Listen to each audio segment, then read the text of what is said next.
underlying this idea of the criminal justice system and prisons is this idea that people inherently are either good or bad, and that if someone does something bad, that is that characterizes them for the rest of their life. So I think part Right. of that daily practice is also really looking at yourself and thinking, do I have the ability to transform things in my life? Like, is that possibility available in me? And also looking at, do I genuinely believe in that for other people as well? And I think if you ask yourself that question, then often it leads to more productive conversations and situations.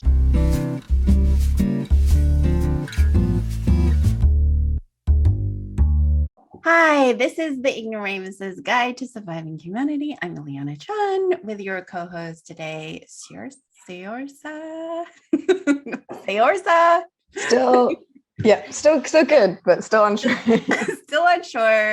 And our very special guest. Hi, everyone. Thanks for having me. My name's Isabella. So I am a community organizer and writer, and I also help with organizing protests and things like that. I mainly am concerned with things to do with prison abolition and resisting immigration, detention, and really shitty policies. Am I allowed to swear on here? I don't know. Yes, please. We But love okay. swearing. Okay, great. Some really shitty bullshit policies that are created by governments and many other entities punish people and make them very unhappy and uncared for. So yeah, that's me. Yay, thank you so much for coming on the pod. I'm really interested in the shitty policies that, we're currently in the UK.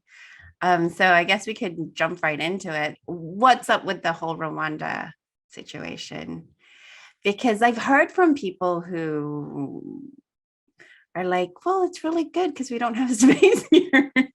so, so it's great to move people over there and then give them funding. Yeah. So what do you say to those people?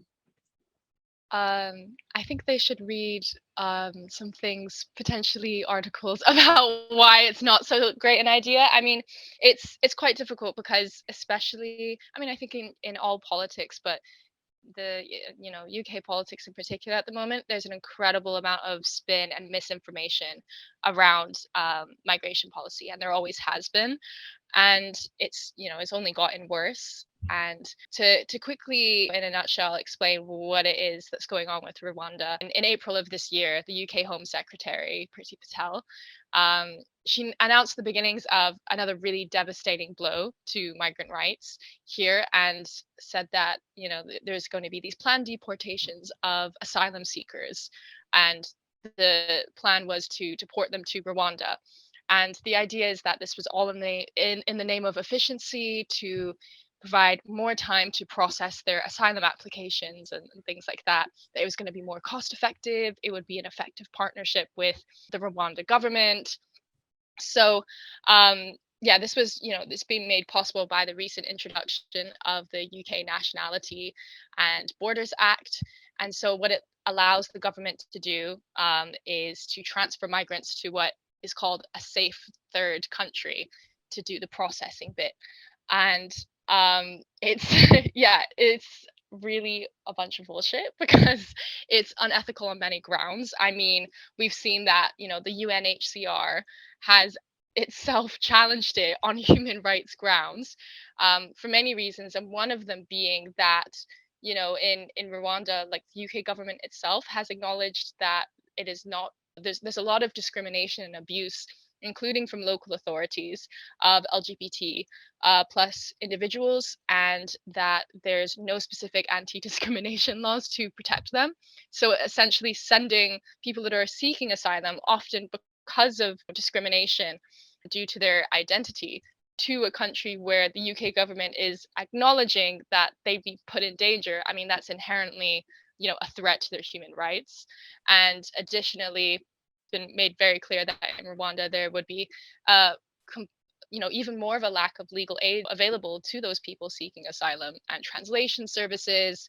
The appeals process would be very difficult for them if their asylum claim was, rejected. And those things are already limited services here in the UK. There's continual cuts to legal aid and funding and things. So yeah, it's unethical on many grounds. And then, there's always the thing in the press that people will say of like, oh, it's cost inefficient, it's costing the taxpayer lots of money. But I would argue that that pales in comparison to the human-centered impact that it has on many people. And it sends a very clear message, to people seeking asylum here, and to people that are just vulnerable to the border regime, that the UK government doesn't want people here, and that they will go to extreme lengths to exclude and punish people for just wanting to be included and cared for. So yeah, that it's was like my little openly nutshell. it's like openly hostile, right? And the Mhm. fact that it is against international law as well to restrict your ability to seek asylum at the place that you choose to seek asylum. There is no rule that says you must seek asylum in a neighboring country. And I feel like this comes up every time that we have like a mass like human migration movement, or when we have issues with asylum seekers, right? Is that there's always this rhetoric that comes up of, well, why can't they just go here? Well, why don't they just, stay in this country? Not really taking into account, right, all the myriad of reasons why you wouldn't do that. So yeah, and also it is definitely, I mean, if you look at the people that have been trying to seek asylum, I saw this one interview of this Ugandan woman who was leaving Uganda because of persecution for being queer, and saying, well, Rwanda is a neighboring country. If I felt it was safe to go there, of course I would go there. But so much easier. there is a reason why I didn't choose to do that. Yeah, and I think also as well, this really, even if a refugee or asylum seeker isn't currently affected by this, right, it really puts them into a really tricky situation. The same way that during the Trump era, when he announced, right, that he wants to build a border wall, that he was going to separate.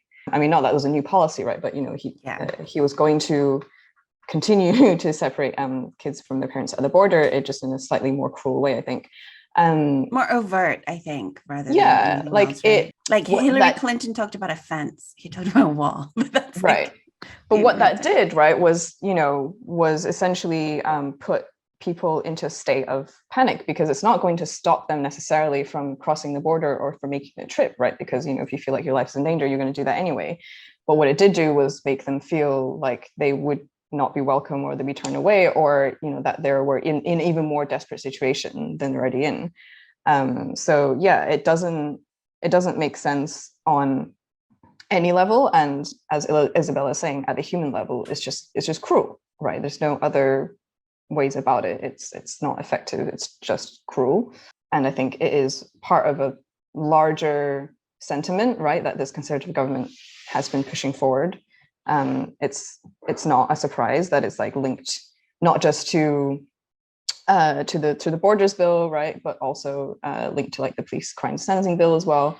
So it's a wholesale concerted effort, right, to make Britain, to make it clear, right, what kind of people Britain welcomes and what kind of people Britain will not welcome. And it's especially at the same time, right, that they're encouraging people to open their doors to Ukrainian refugees, Ukrainian asylum seekers, giving people, I mean, that kind of policy, that kind of talk has never happened in the history of, as far as I'm aware. I mean, maybe since the Second World War, right, of like opening your homes to refugees. I mean, I think it's obviously wonderful that we should be doing that, encouraging people to do that, but not when it's only focused on a specific subset of people.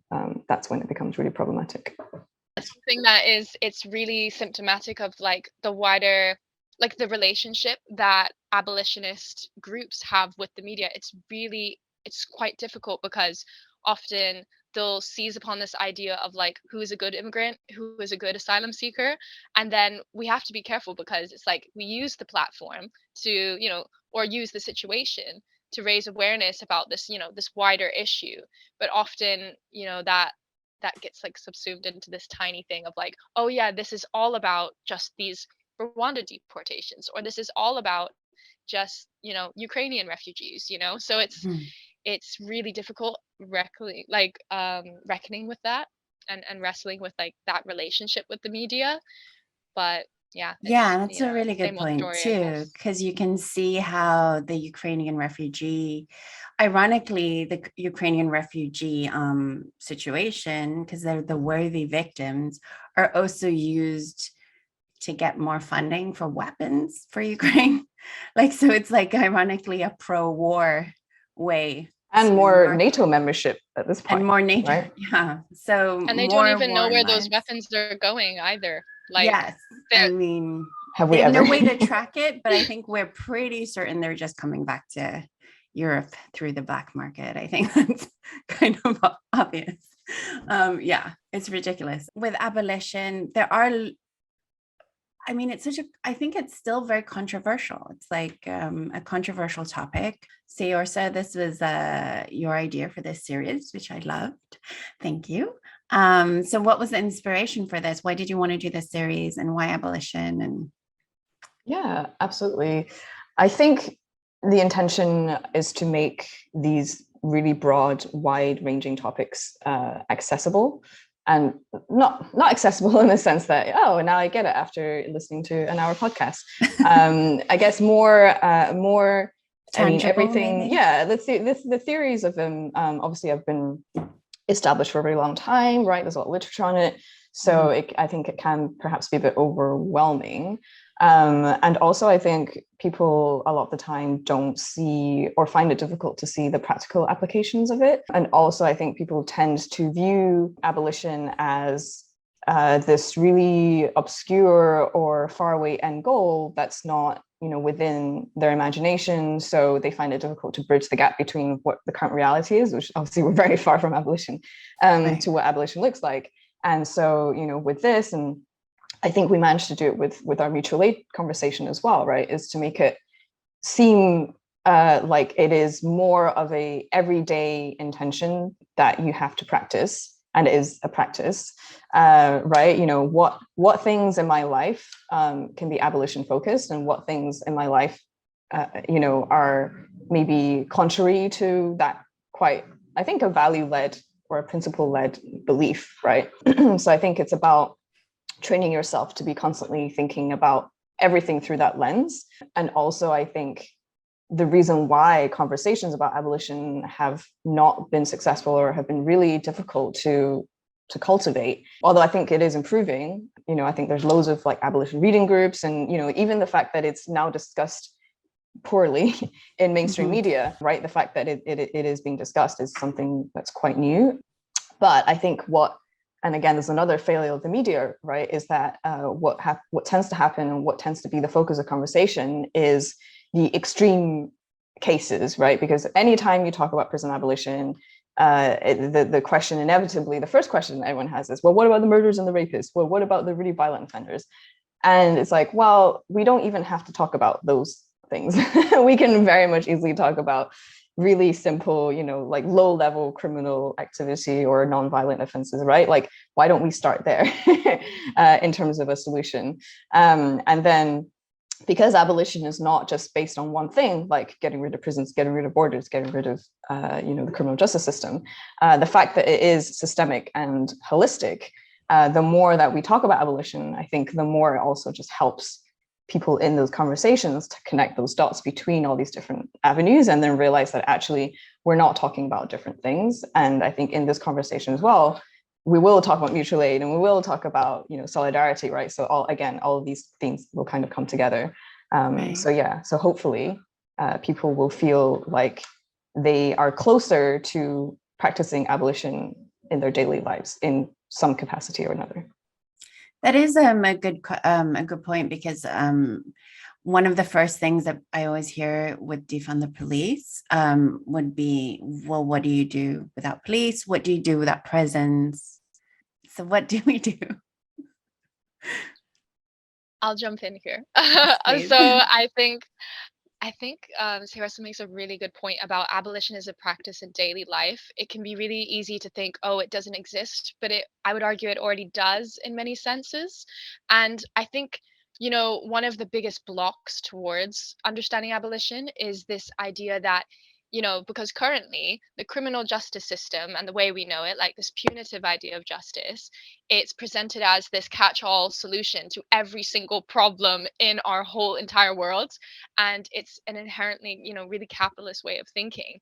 And that's just not useful. That's not how life works. Like abolition doesn't have to be the answer to every single social ill, because the criminal justice system as it currently exists isn't even the answer to every social ill. So I think that that can help, I think, with the introduction to abolition, is just going into it being like, okay, this doesn't have to answer every single question in my head.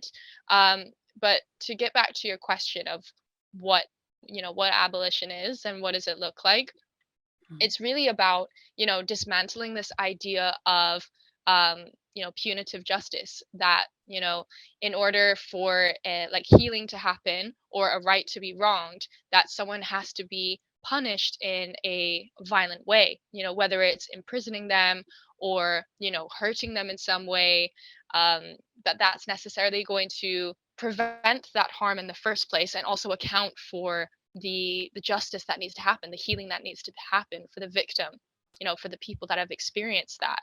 And so it's really about resisting the current system of prisons and the related prison industrial complex. So all the different things that are in place that allow and perpetuate the prison system to continue. And also it's about resisting reform. In some senses, there are conversations within the abolitionist movement about the like whether or not reform is useful to an extent, because we often say it's about not just preventing harm but also accounting for harm while it's after it's taking place or while it's taking place. So some people argue that we should support certain reforms, but at the same time build towards this idea of no prisons eventually, while others argue that we need to resist reform in any sense of the word because it will just get co-opted and so forth.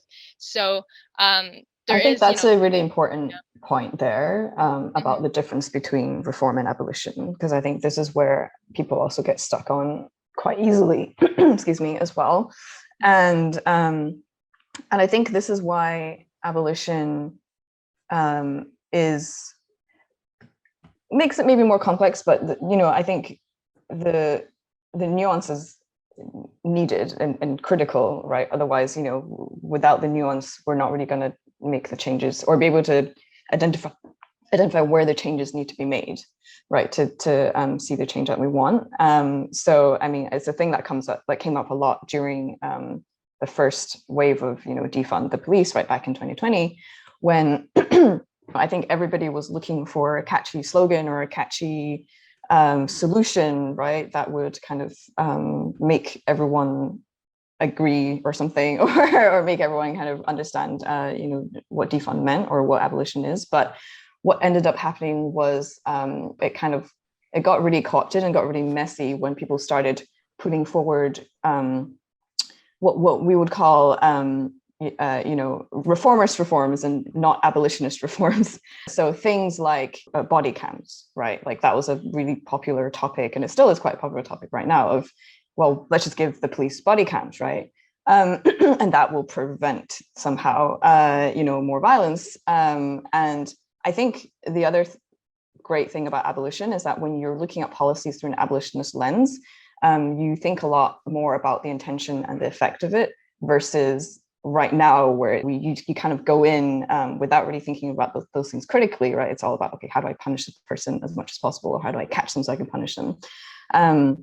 So when you look at things like body cams through an abolitionist lens, it becomes really clear really quickly how ineffective something like that would be, right, in the short term and the long term. So from a practical perspective, right, it creates more fun. Well, you're giving more resources to the police, which is not what we wanted to in the first place. If you look at how body cams are used, right, they can be turned off, they can malfunction, whatever. But also, we already have tons of body cam images that we can analyze. And from that perspective, we already know that from a body cam of a police officer, you, in the scene of a situation, you actually can't tell who is coming towards who, who's the aggressor, who's defending themselves, right? It's really difficult to be able to assess that. So then quite quickly through an abolitionist lens, right, you can really easily see this is a reformist reform, and therefore it's not actually going to put forward our goals of abolition. Therefore, it's not something we should push for. Whereas, right, if you don't go through that analysis, or if you don't have a clear idea of what you want your reforms to do, then it can seem, I think, to most people, and it still, I think, seems to most people like a really great idea, right? Because it's like, oh, it's increased accountability, it's this and that. Whereas, something like, if you actually want increased accountability, something like overturning in the US qualified immunity would be a great place to, from a policy level, right, to actually create accountability. Because right now, if you're a police officer, or actually any, I think, state official, right, you can't be sued for murdering people, essentially. So I think it's a really useful lens to apply from even like a small policy matter or a small proposal that we're looking at to something really huge. Yeah, there's a way in which like these small reforms, like you're saying, can actually chip away at the power of the police, but there's also a way in which they just can add on. And if you have no accountability in the media towards like, they can just report both things as the same, or like they're just it's just another way to sort of keep us paddling in the water, I guess, and getting nowhere. When you guys talk about like the daily abolition, the more accessible abolition, what are you talking about? How would you define those things?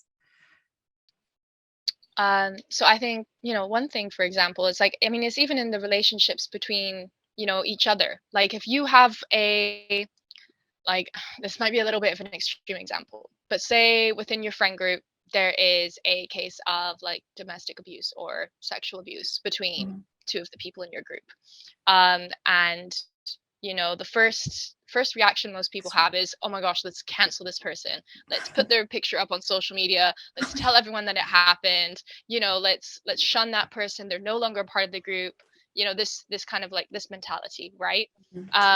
Well, a more of a like an abolitionist approach to it, which takes into account these concepts of like transformative justice, would be, let's work through this as a community to create value from this. Like let's not try and just like add on to the harms that are already there, and just give ourselves this narrow idea of like justice equals this person's life is just, we just demonize this person, instead of thinking about, okay, what does the person that has been harmed need. So I think a daily abolitionist practice always begins with the idea of, where harm has happened, you ask, you center the person who has experienced that harm, and you ask them, what is it you need, right? And you consider in your mind, what are the things that allowed for this harm to take place, and then you try and prevent those things from being there or alleviating those conditions.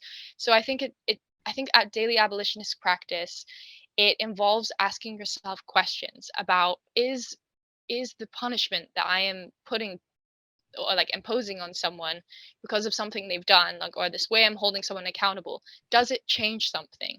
Does it help who has been harmed? Why am I doing it? So it's very reflective. And other than that, daily abolitionist practice looks like supporting, like, signing petitions for to support people that are in detention. Or there's a group that I'm part of called So As Detainee Support, and they, as part of this group, we go and visit people in immigration detention. Some of them are kept in immigration removal centers here in the UK, and some of them are kept in prisons. There's not a huge difference between the two because the conditions are utterly awful in both. But what we do is, like maybe on a weekly basis, maybe once a month, you go and visit someone in detention. You speak to them and you just ask them, what is it you need support with? Is it emotional support? Do you want someone to talk to? Do you want me to help you find legal aid? What is it you need? So I think it looks like how you deal with conflict in your daily life, like that's the starting point. And also joining an organization or some kind of network that supports people that are in detention currently. So, and centering the people in detention there, or prisons there. And then also just kind of keeping up to date with the ways that the prison industrial complex is just ever growing, and speaking out about it. Protest is one way of doing it, but not the be all and end all by any means. I really want to focus on the the interpersonal thing, because I think when people think about, okay, well, I want to get more involved in abolition, or I'm going to join a reading group, I'm going to read Angela Davis, I'm going to go support detainees. But what people don't do is think about how to apply abolition principles into their daily lives, right? So I think it's one thing to be volunteering or to be working on policies that affect, people that you don't know. But if in your own community, in your own circles, you're causing harm in punitive ways, then are you really an abolitionist? And this is honestly the hardest part of it, of being any kind of radical or progressive in any way, is actually applying the principles and the theories that you claim to care so much about in your daily lives, right? Because part of the reason why it's difficult is because we live in a capitalist patriarchy that really is restrictive in the ways that we can interact with each other, right? So part of trying to apply these principles that are a lot of time the opposite in terms of values is really difficult, right, in this kind of constraining environment. And also, even if you do understand these things in theory, right, that everybody deserves, dignity in their life, everybody deserves, to be heard, right, even if they've done something wrong. But 99.9% of the time, if that person has been harmful to you or someone you care about, those ideas go out the window. So, I think it would take a very someone who is too self-assured, probably too confident in their abilities, to say that I don't have to account for when that happens because I know that my principles will, keep my head high through that situation. You cannot know that. That's not possible. So what I would like people to start thinking about and doing more is, how do we create systems of support, community support, within my friend group or within my community, so that when there is interpersonal conflict, or even when there's harm or abuse, because let's face it, that is not a rare thing that happens, especially to feminine bodies, right? That when something like that happens, there should be a contingency plan, right? Because as we've discussed already, the police and the institutions are not any way effective, right, at dealing with these things anyway, right? They're overburdened with this task, right, to deal with these issues that they're not equipped to do. So, how are we empowering ourselves to be able to do that, right? And it can't be, you just write a list of rules or you just agree on that, right? Like, you have to actually have trust in the first place to be able to do that. And for anyone that's interested in the concept of transformative justice or how to apply those things, I think a part of it is being ready to contend with those conflicts that are going to feel extremely uncomfortable and horrifying. And I think, Isabella, right, your description of how do we center the harmed person is absolutely the central point to transformative justice. But in the majority of case situations as well, there's multiple people that have been harmed to different degrees. The person who have maybe even been abusive to someone else may feel harmed in the way that something else has happened, or maybe in the way that the situation was handled. So then how do you deal with multi-parties feeling like they've received some kind of harm or abuse, right? So I don't think most people are prepared to deal with a situation like that. But I think it's a huge mistake to think that you don't have to deal with a situation like that, or that's a situation that you can outsource to law enforcement, but actually, right, that's not really how a community or society works. We actually have to, if we're going to say, right, we need to divest from these institutions, we actually then have to think about how we can actually practically do that on a lot of levels. And actually, this might be a good time to also explain a little bit of what transformative justice is and what it means. So it's essentially, looking outside of the existing institutions and systems to build a community-based way of dealing with harm and abuse, and also community-based way of, setting up support networks as well. But what that doesn't mean is everyone in the village comes to a trial, because if we're viewing it like that, then that's another criminal Right. criminalization and punitive measure, right?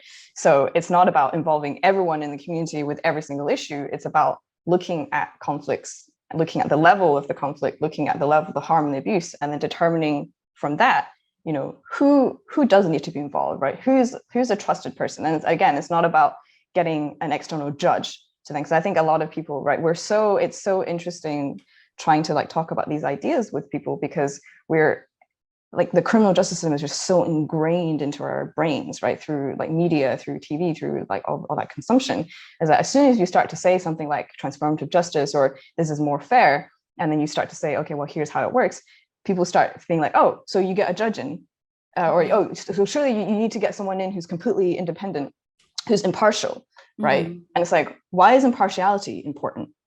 Why is getting someone from outside of the community important? I mean, sometimes, yes, that could be the best way to approach it, but why are you involving these external things that have nothing to do, that have no understanding of your community, right? So yeah, I think it's an interesting conversation to have with people. Yeah, and I would just add on to that, the way things currently are, this reliance on the prison industrial complex and criminal justice system being really punitive, it really depends on this idea of like outsourcing power to deal with our own problems, this idea that we're helpless. So I think really central to abolitionism and transformative justice is this idea that yes, we can deal with things ourselves. We have that capacity as humans to hold space for when there is conflict, and conflict doesn't equal social death. That's really hard for people to get their heads around. And yeah, it's difficult. It's really difficult to do, but that's kind of the point, because no one ever said that working through these problems was easy. I think abolitionism can look really different in many different contexts in daily life, and there's no pressure to be everything or do everything all at once. It's about as many people as possible working to dismantle these ideas that harm and fear are like the driving forces of how society works, and that people can't change. Because I think underlying this idea of the criminal justice system and prisons is this idea that people inherently are either good or bad, and that if someone does something bad, that characterizes them for the rest of their life. So I think part of that daily practice is also really really looking at yourself and thinking, do I have the ability to transform things in my life? Like, is that possibility available in me? And also looking at, do I genuinely believe in that for other people as well?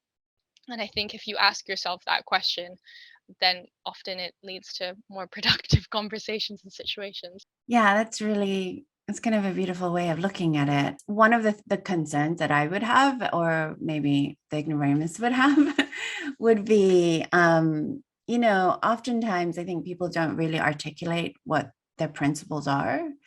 They're not used to talking about what their principles are. So anytime it's like with the Ukraine thing, you hear a new news story and it's kind of like they just sort of go with wherever the media sort of guides them.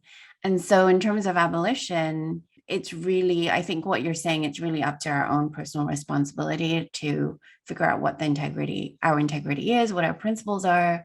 But how do we do that? How do we open that conversation in a way that empowers then all of us, to stand true to our principles and what they are and stick to them, like know how to identify them, like know how to identify when something comes up that's actually against their principles, but it's framed in a certain way. And so they just sort of fall into it. You know what I mean? Yeah. I mean, I think it's the practice of being used to challenging your own interpretations as well as what's been presented to you, right?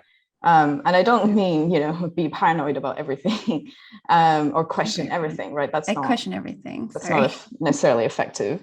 But definitely more, if you have assumptions about something, like always challenge those, right? And I think, the thing with abolition is that there are so many resources already available that actually really, really easily answer kind of all the big questions out there, right?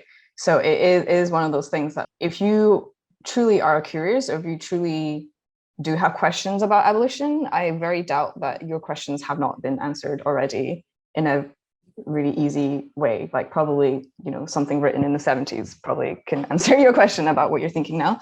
There's so much room. Like, I think the room or the level of debate, or actually debate is not useful for everything, but the conversation that we should be having right now is, right, okay, yeah, which one of these abolitionist reformist policies, right, should we be implementing right now that's like the most effective? Because there's lots of questions about that, like, do we go in, and dismantle, like, do we go in and try to I don't know, like, break apart the power it already has? Do we try to, like, do we do a parallel system at the same time, right? So I think all these questions are actually interesting, and all these don't have solid answers. And also the practice of what creates a good community response to harm and abuse, right? That question also hasn't been answered either. There's a lot of good guides out there, toolkits, even resources out there for you to build that out. But until something happens in practice, it's very difficult to know what the best practice is until you actually build that.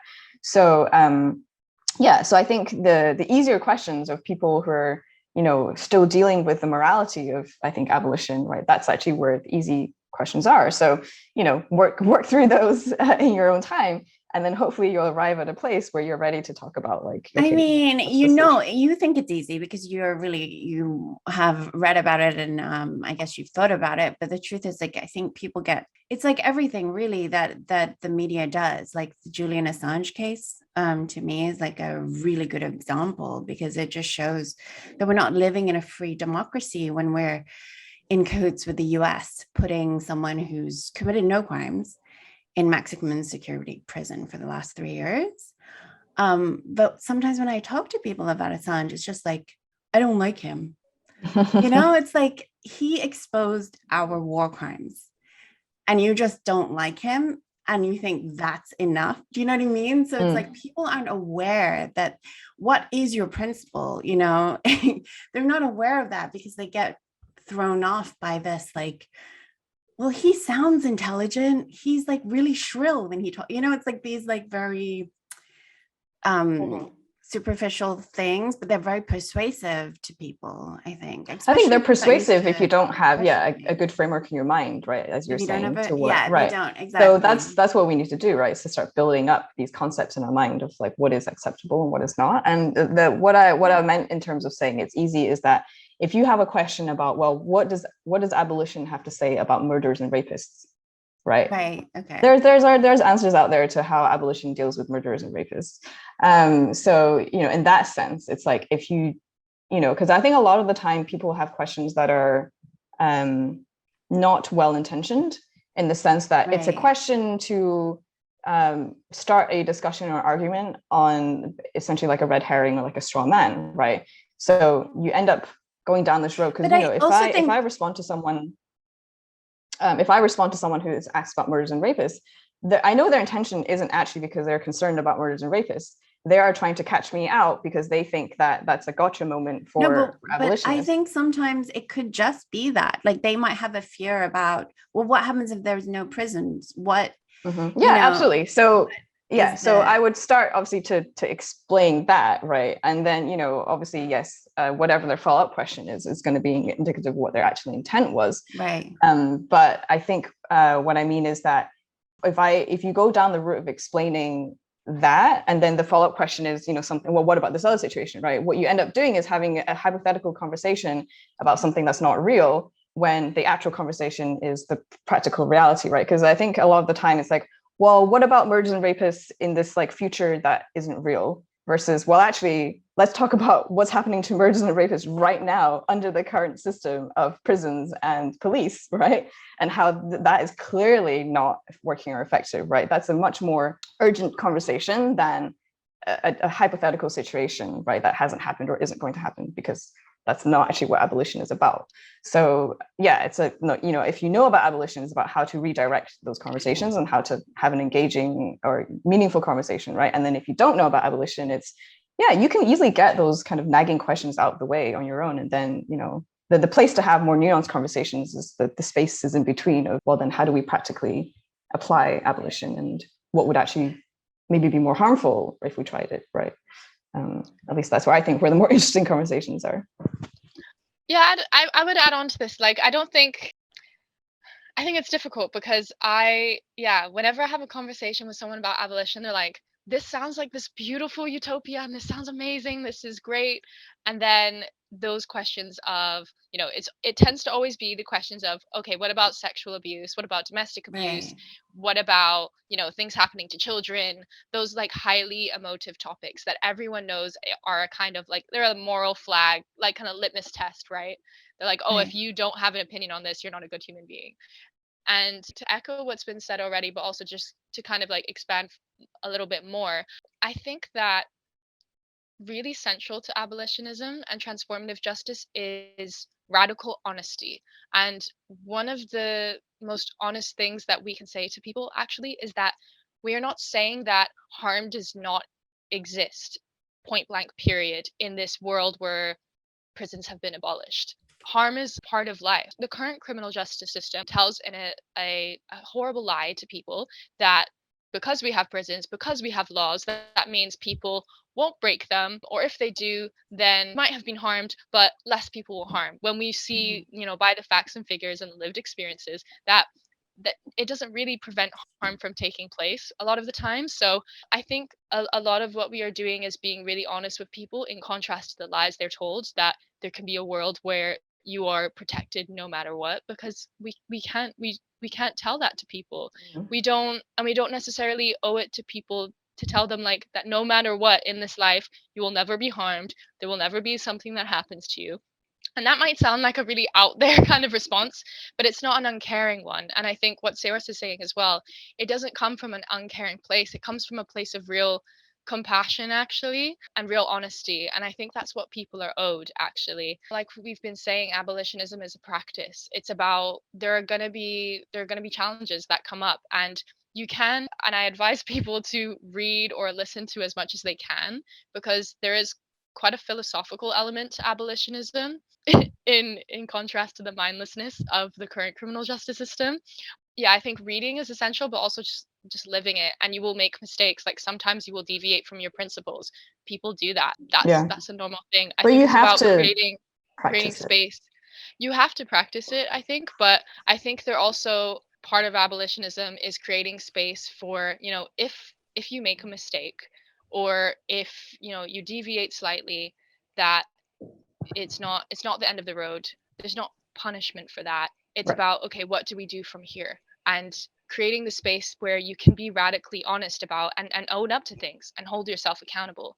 Because right now, and I think a lot of the reason why people commit crimes and then lie about it or like try and evade responsibility is because we live in a society where if you are honest about something you've done wrong, or the truth appears of something you've done wrong, it equals punishment.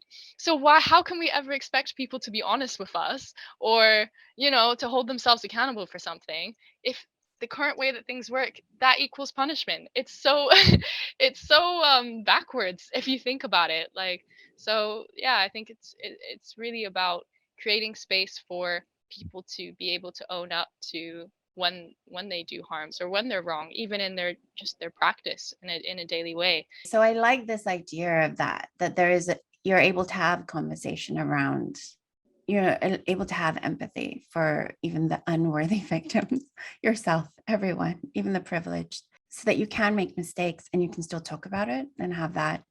But I guess the thing that persuades me most about, in a way that goes against what Sayorsa just said, I guess, in a way, is just I think the punitive justice thing, a lot of times people cling to that because they have a lot of anger. And I also feel like I have a lot of anger, but my anger is more at the systems that are already in place.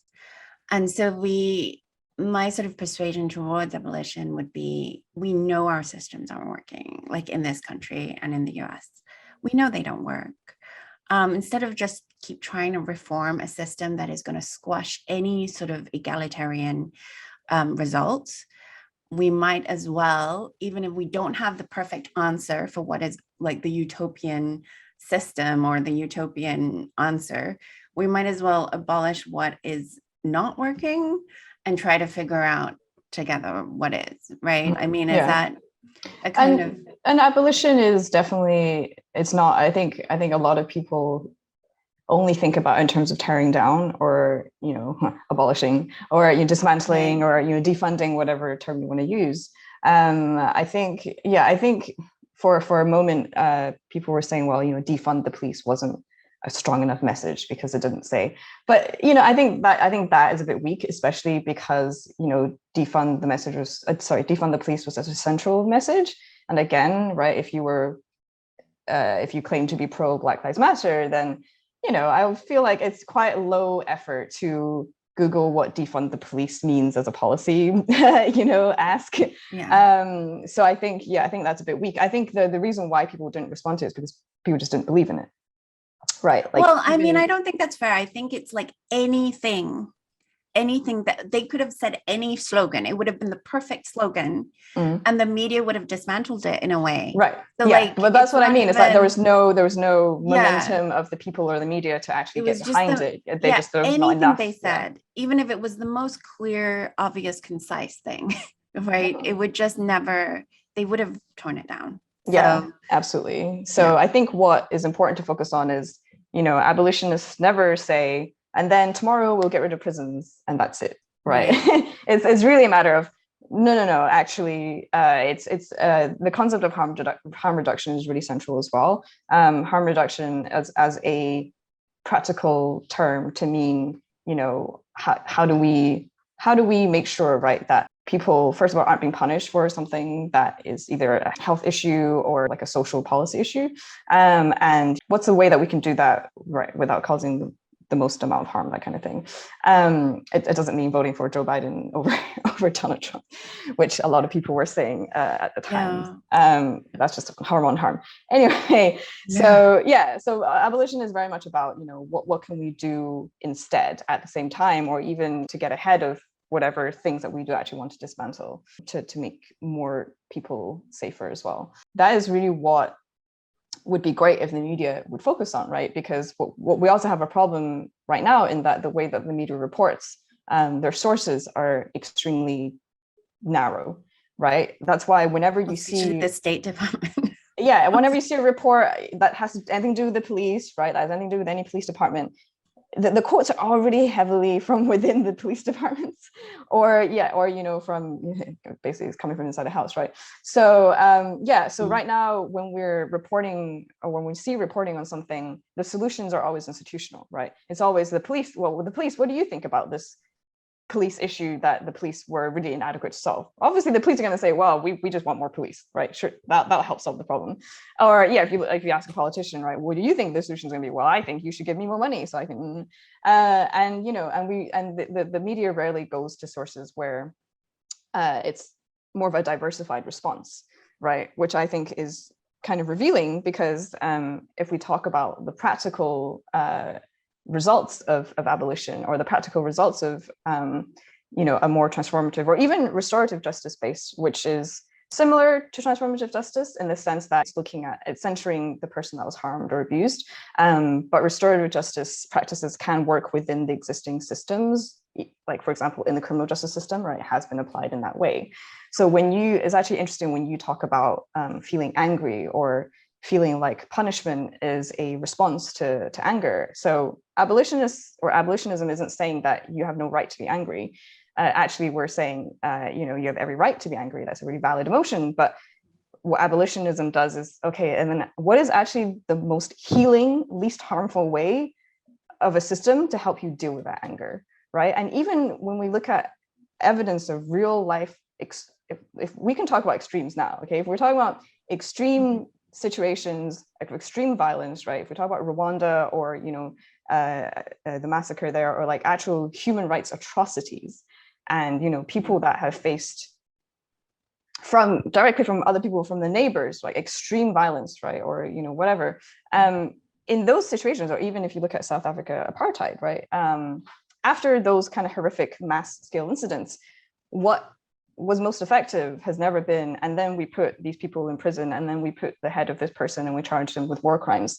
That has never been shown to make anyone feel less angry or feel better, right? What ended up happening in places like Rwanda and in situations where this happened is where they went through a restorative justice version of things because, you know, they still had criminal courts and things like that as we went through this process. But what they did was, and this never happens, by the way, in normal criminal justice situations, right? They asked the victims, what would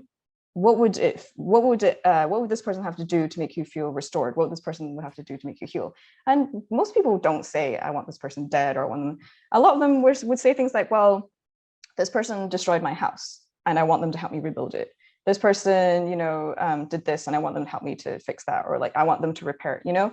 So even in our current system where I don't know, it feels like people are allowed to be angry and then the case is closed. Well, but at the same time, right, we never hear about the follow-up to that, right? We don't see, I mean, there's lots of research on this, but in the media, right, you never like, and then a month later or a year later after this verdict happened, you know, how do the family members feel? And a lot of the time they do not feel better. Obviously, I'm not saying that's the same for everybody, but, and also a lot of hurt people want to punish, but overall, right, it's not even helping like that aspect of things as well. And so a lot of these things are perhaps even counterintuitive, but maybe it's only intuitive because of the systems that we've been like brought up in, and maybe they're not actually counterintuitive. Maybe they're just more effective, but we're just so trained and so conditioned not to see the value in that. So yeah, so I think there's a lot of value. I guess there's a real lack of belief. Like if you really think in our current system that you're going to get, like, for example, if you're a country that's been completely decimated by the US, you're not going to believe that the US is going to come in and help you rebuild. You know what I mean? Like that's what they say for decades, but that's not what ever happens. So you just can't believe in that sort of justice that you're talking about, where your lives can actually get better from the acknowledgement of the crime. Right. But this justice, right, isn't about other people coming to rebuild either, right? Or other people coming to help you. It's about how you can heal within your own communities, right? Because if we look at Rwanda again, after the massacre that happened there, these were neighbors and, you know, family members, right? So how can you live alongside your neighbor knowing that they, or maybe their family or someone they know, have done something horrific to you, and vice versa, right? Like, so, you know, if you want to look at extreme situations, this is a very extreme situation. And even then, the solution wasn't just more punishment everyone, because then you would have half of another genocide. Yeah. Right. And you'd have half that, it would just be, you know, a divided nation again, essentially. So yeah, so if we want to look at extreme situations, even extreme situations, right, we don't want additional punishment, because that's never been effective. Yeah, and I think to add on, and also kind of like focus on a different aspect of this conversation as well, is like who is it, like when we're talking about like harm reduction and we're talking about justice, also asking the question of who is it helping, because it's never not helping anyone. There's always someone that is being helped by the punishment taking place, and most often it is the state, it is the government, it is, like, you know, if we live in the UK, it's the British government. If we're in the United States, it's the US government. And something that is maybe not understood by a lot of people is like the inherent foundations. You know, I would really recommend people to read Discipline and Punish, The Birth of a Prison, which is a book written by Michel Foucault.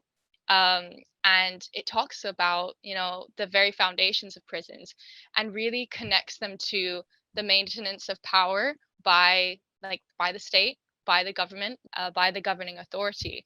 And a lot of the time it's like we say, okay, our anger is being felt, like something is happening, there's something being restored. And the thing that's being restored a lot of the time with the current criminal justice system is the authority of the governing power. Because every time, like for example, with Derek Chauvin going up on the chopping block, that's a metaphor, of course, but him being identified as the sacrificial lamb, that is like, okay, we're sacrificing Derek Chauvin, are you guys happy now? Like, BLM supporters, like, look, we actually have punished a police officer for, because didn't they really literally murdering say someone. after that, Nancy Pelosi or something said the that. criminal justice system has done its job.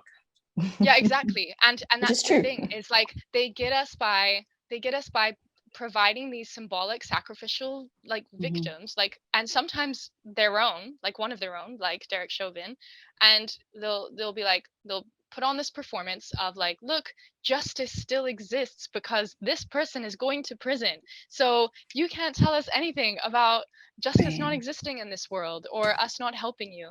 And at the end of the day, what it does is just it reinforces the legitimacy of the criminal justice system firstly, but moreover the government, because what keeps a government legitimate is its ability to say we feed our citizens and we look after our citizens, and who identify, like, the people that are our citizens are That's a funny. narrow defined group of people, right? Therefore, So none it's of our like, governments are yeah, legitimate, according to that definition. yeah, right. So it's really interesting, like the foundations of prison are really tied into the formations of governments, and the, you know, the increased legitimacy of borders and of nations, which is Yeah. why, you know, we spent a good bit of time at the beginning of this podcast talking about immigration detention and border abolition, and those things are inherently at the very beginning of, you know, the foundations of prisons. Those things are inherently attached. Like we don't just talk about things like transformative justice, immigration justice, and, you know, various other topics by coincidence and just because they're all having a knock-on effect now. We talk about them now because, and in relation to abolition, because at the very foundations of those things, they're inherently connected as well, which is why abolition can be quite an overwhelming thing to talk about for some people, because it often it it's involved with a lot of different social movements, and arguably, you know, an abolitionist ethic is necessary for every social movement and kind of like organization hoping to do anything, Mhm. because if you aren't like inputting abolitionist principles and like these like harm reduction principles into your ways of organizing or your, you know, your ways of relating to people, then you're just going to reinstate the things that you are saying you're trying to fight against. And you can't, the master's tools will never dismantle the master's house type of vibe, you know. Like Yes. you Yeah. won't get anywhere by just imitating the oppressions that you're fighting against. Mhm. So And And you'll it's I end don't really up know if being it a makes sense, but whitewashing. yeah. You'll end up being like a whitewashing project, another it one just of becomes those. a white supremacist system again. But I think it's really difficult for people to see that, right? I think it's very easy for us to point out the ills of these external institutions of the government, right? We can point to Priti Patel and say how evil she is. I think that's really easy, and I think it's also easy to read theory and right, think that you get it. But when a harmful person looks like your friend, or when a harmful person is a marginalized person, right, it can feel, your instincts can kind of want to feel like they want to take over again and start doling out that punishment. So it's really I think important to, if you're organizing or even, you know, amongst people that you're connected to and close to, is to have these conversations and to build out these plans when there isn't conflict currently in flight. Because when there is a major conflict and you do need to resolve it within the group, and you don't have a plan that's, you know, pre-made. So are you saying that with your group of friends, you have a plan? Like, how did this look like in your life? No, with friends, I don't have a. With friends, it's more about applying the things that I've used before, codified versions of things that I've used before in more like formal organizing groups, right? You know, kind of escalation procedures. With friends, it's more like, okay, well, how do I contextualize that with the interpersonal relationship, and then, you know, use it that way. But with friends, it's really more what Izzy was saying before, just use radical candor, which is a easy framework that you can Google as well. It's like a whole thing that basically means, right, you should be direct and honest but kind when you're communicating, and that should be the underlying principle of every communication, and therefore that will avoid, right, resentment, conflict, things like that. So I think with groups, though, having something that's codified and agreed upon beforehand, so then that you can apply it, right, when something is acting outside of that. So you can point to something and say, hey, look, you know, we agreed on these values and principles before. I think you're probably not in line with this one.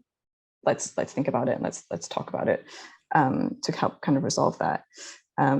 So yeah, so I think it's even not thinking about, okay, how can we apply this at a policy level, right? How can we apply this interpersonally? And I think that's challenging for people, right? Because one, it's not something that you can like publish. It's not something that you can say. Well, you can publish it. It's probably quite useful to publish it, so then these resources can get shared around. But I guess more what I mean is that yeah, people don't often see that as part of the work because they don't see it transforming external systems or institutions. But actually, right, if we can't recognize where we're replicating these harmful things internally or amongst each other, then how are we going to apply it at a bigger scale? And that's another big thing about abolition as well, and I think we touched on a bit last time with mutual aid, is this concept of prefiguration, right? We need to practice the things that we say that we want so that we can work out all the kinks. We can figure out all the things that don't work in theory and how they actually transform into practice, right? All these things need to be practiced so that when it's ready to be applied at a larger scale, we can actually do that. We have the infrastructure to do that. And we have the mindset going in to be doing that, right? That's why none of this is, it's just theory, right? Even if you're learning the theory now, even if you're only applying it to your friend group or within a group that you're organizing, we have to think about how it can work on a larger scale as well, if we're serious about making the changes that we say we want to make.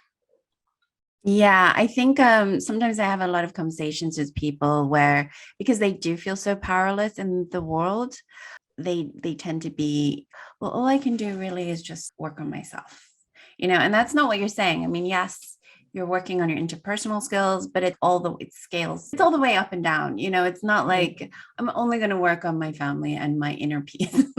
It goes all the way. It ripples all the way through. And that's really the only way, right? Like you're just a hypocrite, basically. Yeah. And if it makes it easier, right? It's not like you have a set of rules for your friends and a set of rules for your family and a set of rules for everyone else. Like you kind of have the same set of rules for everyone. I mean, if we have integrity, you should, right? Like that. Again, we're talking about the principle. Yeah, but I think people do actually treat people differently, right? I think that's probably part of the problem. Yeah, I mean, that, for sure, I'm not going to treat my everyone... mom like my friend. But I mean, in terms of like level of like, yes, the compassion, dignity, compassion, exactly. We don't have the same level. I have no dignity with my parents. What are you talking about? Mom. No. So, Isabella, how did you get involved in SDS? SDS, SOAS detainee support. Well, I think, I was always just involved with social justice stuff, even as a kid. And I think that's just by nature. Like sometimes I don't want to say that like having an identity that is like not completely white necessarily means you're like a good person and you just like start to do good things. But no, not. By no means whatsoever, as we have seen time and time again.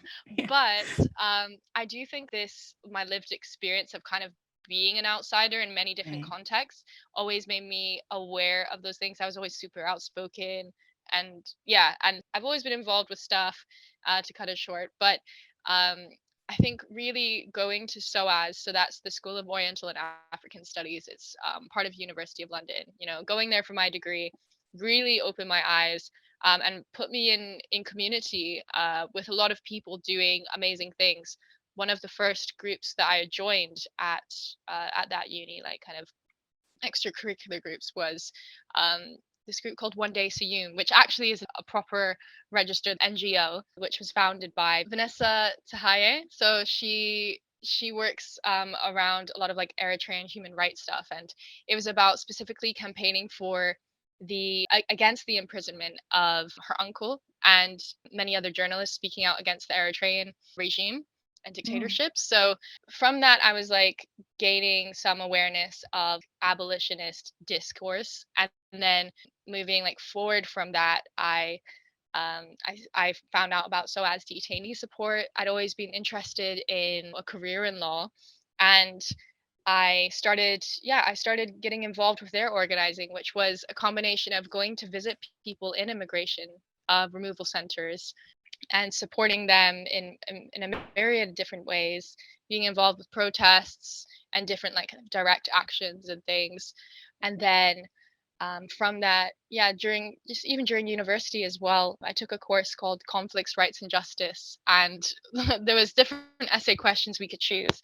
And there was one I chose, and it was about mass incarceration and what encourages mass incarceration to grow, or something like. It was a weird question, but it got me involved with a lot of abolitionist discourse and materials, and that's when I first heard about Angela Davis. And one of my classmates, Yasmin, was like, "Oh, you need to read Angela Davis." They always give us like all these old white guys to read about Right. even in abolitionism, right? Because there's all these old philosophical texts and stuff. And she was like, "No, you need to get Angela Davis in your bibliography." I was like, "Okay, let me see what's happening." And yeah, so that was a really long-winded answer, but that's how I kind of No, got I love involved it. with these things. But yeah. So the first time you went to one of these detainee places, Oh, what do you call yeah. was there anything surprising, anything that you learned what was that experience like?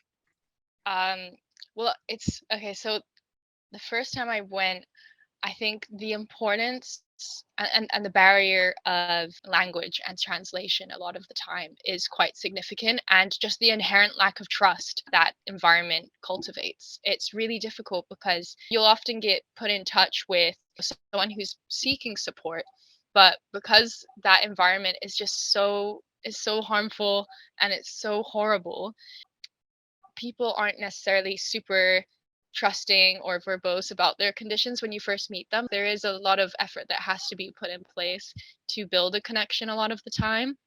And also how kind of militaristic immigration removal centers are. And it's interesting because some people are kept in immigration removal centers, and some people facing immigration detention are kept on in prisons. For example, if they've served their prison sentence and then they may face a chance of deportation afterwards, they'll just be kept in the prison a lot of the time. And the environments can be quite different. And weirdly enough, when I've been in waiting rooms for immigration removal centers and I've been in waiting rooms for prisons, the prison environment was more inviting, Oh especially my to like gosh. putting on this facade to visitors and things like that. Like in the waiting room, for example, there's like a kids play area in a prison often, and there'll be like Paw Patrol posters and Oh various my pieces of gosh. propaganda and these quotes and stuff, like motivational like stuff. And then, but when you go to an immigration removal center, it's a lot more clinical. There's not this effort of putting on the pretense of like, oh, we're caring for these people. And Mm, that's often the result of the fact that more of those people that are in immigration removal centers they're not British, or they're not what right. counts as British, and they're So they have POC, no right? rights at all, really, Yeah, so putting they're not that. seen as human. So I think, yeah, those would be the things that surprised me the most. Right. And I think the biggest surprise as well has been that people assume that people in detention or in prison are inherently abolitionist because of their own Right. experience. But it's not the case whatsoever. A lot of those people will still have this idea of, oh, I'm locked up in here with all these bad people. And it shows how much work there is to do, that even that you can experience incarceration and still be kind of captured by that logic of there are good people and there are bad people, and that prisons are necessary. So yeah, that was Yeah. quite a surprise, I I think. mean, but like judging by the environment, right? The Mm, way that it's so gross and inhumane, you have to believe, well, this isn't for good people, surely, right? If Right. if it's mm, this traumatizing, then people here must deserve it. If it's not me, then someone here deserves to be here, because why else would you create this environment, right? mm, yeah, yeah. But those would be my main, like the biggest takeaways and surprises, I think. Yeah, that's really interesting. How does this open borders? Because I think there's a lot of fear mongering around the term open borders. So how does it work? What is it actually? Describe it to me a little bit. Explain it to I me. would also love to add in here, because I think this is going to be relevant as well, our conceptions about violence, because I think, we like to say borders are violent, which I think we want to expand people's definition of violence, right? Because right now we only really concentrate on interpersonal violence as like the only valid form of violence that needs to be punished, essentially, or or theft, theft and property destruction and interpersonal violence is like the only forms of violence that our society really cares about, or not cares about, right? But focuses on and seeks to punish. Right? Yeah, exactly. But what doesn't get talked about is like all the institutional violence that happens. And before I get into that, though, there's an interesting thing about open borders in general, in that so obviously in the US, there's a constant debate about US border in the South. What does it mean to have a physical border? How are people getting across? And I think what's interesting there is that we have decades of evidence of the migration and how that flows and how that works across that land border. And I think they found that, decades ago, when the US had a more of an open-ish border policy, right? Because, whether they want to admit it or not, they're overly reliant on migrant workers from Central and South America. So what would happen in the past was, these seasonal workers would come from Mexico, Central America, do their jobs and then leave and go back home, because why would you not want to be with your family back home? And because the borders were relatively free, then they could come and go as they please. Yeah, that makes and sense. Then obviously when Reagan came on, right, the policy started getting like harsher and harsher, and it kind of evolved into what we see today, where they essentially closed those borders, right? So then obviously, logically, the migrant workers, the seasonal workers are like, oh shit, well, if you're going to close us off, then, and we can't come back in and get work, we still need to work, because, that's how we're going to support our families. But if you're going to close that border, then we're just going to come and stay, because, we still need our jobs, right? We just send money back, Right. But otherwise, so when we're talking about effective policy and what we want the policy to do, right, a lot of the time it's not about doing what instinctively you think is right, but actually, if the effect of the policy is that you want less immigration, or you want less undocumented people settling in the US, then the practical reality of how that works is actually maybe not what you think it is. So I think when we talk about this concept of open borders, it's interesting where that fear comes from, or how much is actually rooted in reality. And also, I think it's important to highlight what we mean when we say that borders are violent. And essentially, it's if you have a border and you have to enforce it using police or the military, that's pretty violent. Oh, and also they were saying, I can't remember what it was, like 100 miles, or I don't know what it was, but around that ICE has, do you know that? Yeah, the Border Patrol have, they have the right to detain and stop you and question you within 100 miles of the border. Yeah. So they can just like burst into your apartment or whatever. Within 100 miles. And that's like a lot of states. So yeah, good times. Can I add something about the open borders? Yes, please. Well? I was just going to clarify a bit. Coming off of our heat wave, I think it's ever more important to connect how migration justice and border justice, which is inherently linked to abolitionism, is very linked to climate change and climate justice as well, because borders are violent not just because of who they keep out in general or keep in, and all these different like harms that take place, but because governments are very aware that as resources become ever more scarce and situations like climate change is not felt evenly throughout the world, there's certain places where it is more impactful than others. It's more important than ever for us to resist this idea and notion of borders, because they're going to be used to weaponize and harm certain people by not allowing them to flee situations where climate change has made the places they live completely uninhabitable. And in large part, not even like this idea that, oh, things are really bad in like X country that's like where sea levels are rising, all of these things, but that's their problem, because people have it in their heads, oh, if something's happening there, it's probably because of stuff they're doing. But everyone knows that climate change doesn't work like that. It doesn't just decide, oh, these people are going to suffer because it's their fault. And anyway, it's like our fault. It's like US and UK and historically. Exactly. It's disproportionate, and a lot of the emissions come from the activities of militaries, police, Yes. And other things military that is not governments do. even, I think like what's really scary is in the US, the military, which is like the biggest organization in the world, isn't even included in the stats for the climate emissions that the What? US. Even though it's one of the top emitters. Yeah, that was globally. part of the Paris Agreement thing that Yeah. they withdrew from. There's no oversight for what the military is doing in terms of the environment. And so it's not included in that the per capita 3 times China, for example, like per capita in the US. That doesn't include the military, and it doesn't include the American production in China. So yeah, those insane. stats are always really wildly right based on where they're produced versus where they're actually being used. Stats are violent too. Stats are violent too. But I think what's interesting about stats is when they're heavily biased towards, those stats are heavily biased toward the US, and it's still condemning the US. You know what I mean? That's when you're like, oh my God.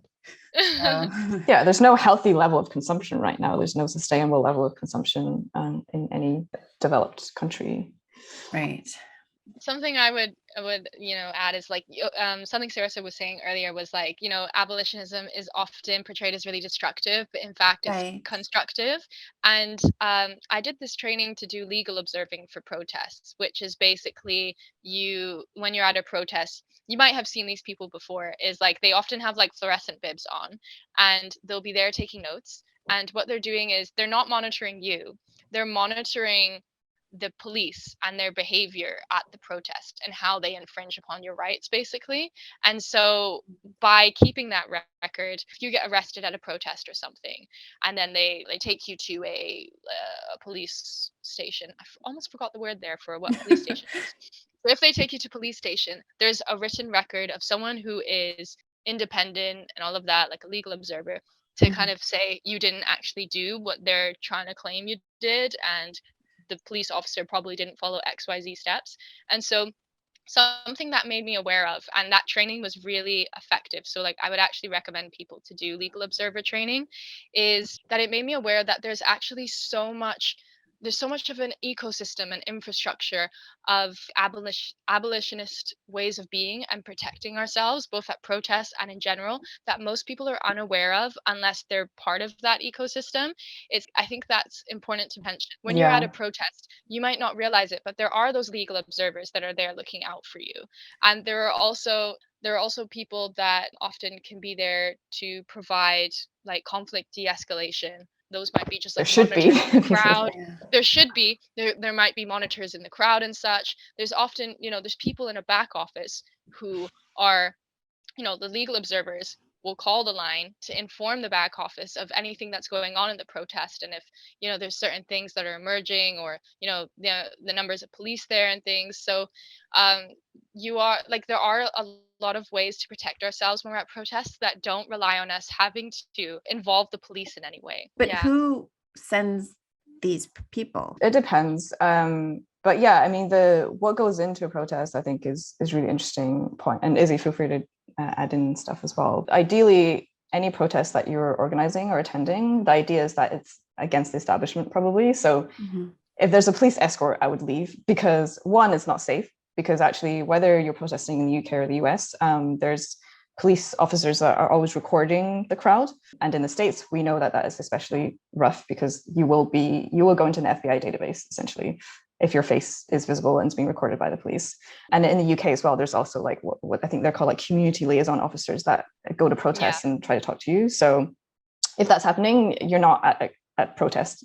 you're at a parade where the police are escorting you. So, I would definitely leave that one. And then, so as Izzy is saying, right, the idea then is so how do we build up safety and community care without the prevalence of police, even though they weren't going to do that for you anyway?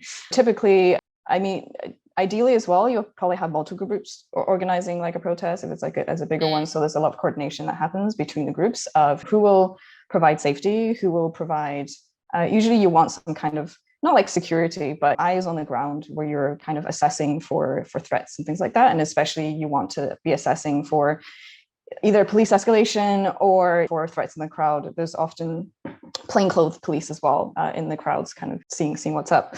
And then there's the route planning as well, right? What's like a safe, effective route to get from A to B? What we want to do along the way or see along the way. Maybe there's a place we want to stop at, and all of that should be kept fairly under wraps as well, because again, you don't want to be cooperating with the police so that they can escort you incident free to your location. And then like January 6th. Yeah, exactly. They escorted them into the open the gates for you. And then honestly, what happens a lot, and what people don't, I think a lot of people are always surprised by when they show up to a protest, is there's always free stuff. There's always like free food, there's like masks, there's like first aid, and usually there's groups with capacities to provide these things already. So then like when there's a protest happening, when it's being organized, you kind of go around the gamut, and then you kind of bring these things in. And then there's usually as well, ideally, medical care on site as well. So there's usually a team of medics, right, that can kind of rush in and again, right. So it's like we're basically taking care of each other and ourselves. So you're saying that community organizers organize these Absolutely. things, and who trains the legal observers? So there's different networks across London, I know, that train legal observers, and I'm sure in every city there is some kind of thing like this. But the people that I trained with who are quite good are the Green and Black Cross, and they also provide police station arrestee support. So if you get taken to a police station, what they'll do is they'll make sure there's a few people around there to offer support and inform people of their rights before going inside. So all of this is because some people may think, okay, why do I need to know about protest organizing and how when I'm listening about abolitionism? But it's because it's to ensure you that if a protest, which is like a civil disruptive event, right? If at a protest we can organize without police and we can keep people safe without police, it shows you the potential of what abolitionism can bring to our society. And it also shows you how we can deal with harm. Many people assume, many people that are just starting out in protest organizing, they kind of go by the book, and there's so many things to think about, and they immediately think, oh, I need to inform the police of this, like we don't want to get in legal trouble, blah blah blah. I can assure you, you don't need to tell the police if you're organizing a protest. Kind of crazy. You don't have to. And right. by doing so, you might think that you're protecting the people there, but you're doing the opposite. I mean, do you remember that I think it was last month in the US, there was a police officer that died during practice training of protest management. Like he actually died in the practice. So we should really try to stay away from them. And then we're not even covering like agent provocateurs, which I think is like at least part of every single US protest right now, like FBI agents, I mean, and they're always so obvious as well. The plainclothes police officers dressed. They are never oh my conspicuous. God. Really? Like how do you spot them? Okay, well, there's usually they have no neck. That's the joke, but also real. The joke, but also real thing. If they look like a big thumb, they're probably undercover. Look out for the thumbs. That's my. I feel so bad for these like true abolitionist thumb people now. You know what it is? Justice for like, thumb-headed abolitionists. I'm sorry. They often have like those kind of like really flat, like kind of those flat small trainers, like not the chunky ones. Cargo pants. Oh my gosh, are we giving away secrets right now? Like now they're gonna be able to watch this and be like, now I know how to look like a real protester. I highly doubt that they would have had the attention span to listen to this long of a podcast, to be honest. So I think they are also. I often see police undercover otherwise being really impressed by. I think they're just shocked that these people actually care about each other so much. Because I think this part, Isabella, what you're saying is really important about the care that should go into protests. Not everyone is like, not every organization is like this, not every protest is going to be like this. And also I think safety is a relative term as well. Like if an organized protest is supposed to include more civil disobedience, then as long as everyone consents to that, then obviously the level of escalation is going to be different to one where everyone's intention is to, go safely from A to B without, police presence. So safety is kind of situational. But always, though, right? I think, what never gets talked about or really spoken about outside of these circles is also, what happens to you after you're arrested. When you're being detained, right? Often there is jail support that can include legal services, like Isabella's talking about, but more often than not, it's just community members. Like I remember so many sleepless nights of you're literally just outside of jail until your friend comes out or your friends come out. And the amount of times that the cops are just like, why are you here? Like, why are you still here? It's like, because we actually have people that we care a lot about and know that it's a really terrifying situation that they're now in there, even if it's just for a few hours. That's the level of care that we extend to our own people. So I think even if you're not on the organizing side, if you participate in this, I think you really, your day one protest, if all this stuff happens, right, you go and it's well organized, but then people get arrested, then you do jail support, you kind of see from a really short space of time the amount of community effort that goes into this. And when seeing people develop this system of support, and I remember whenever anyone got arrested, right, we have their date of birth, all their information, their emergency contact, we have lawyers on speed dial or from the whatever pro bono network that we're working with, and you just get it done. So there's so much possible. And again, no one is a full-time community organizer, no one is a full-time protester. If they are, they're fake. So you don't even need any resources to build up these skills, right? Or to build up these capacities. And these are really, really valuable, repeatable processes that you can set up again and again, or to share with other people, or to reuse, right? Like to your point, Isabella, people are really aware of because it's not just showing up to protests, all these things are coordinated.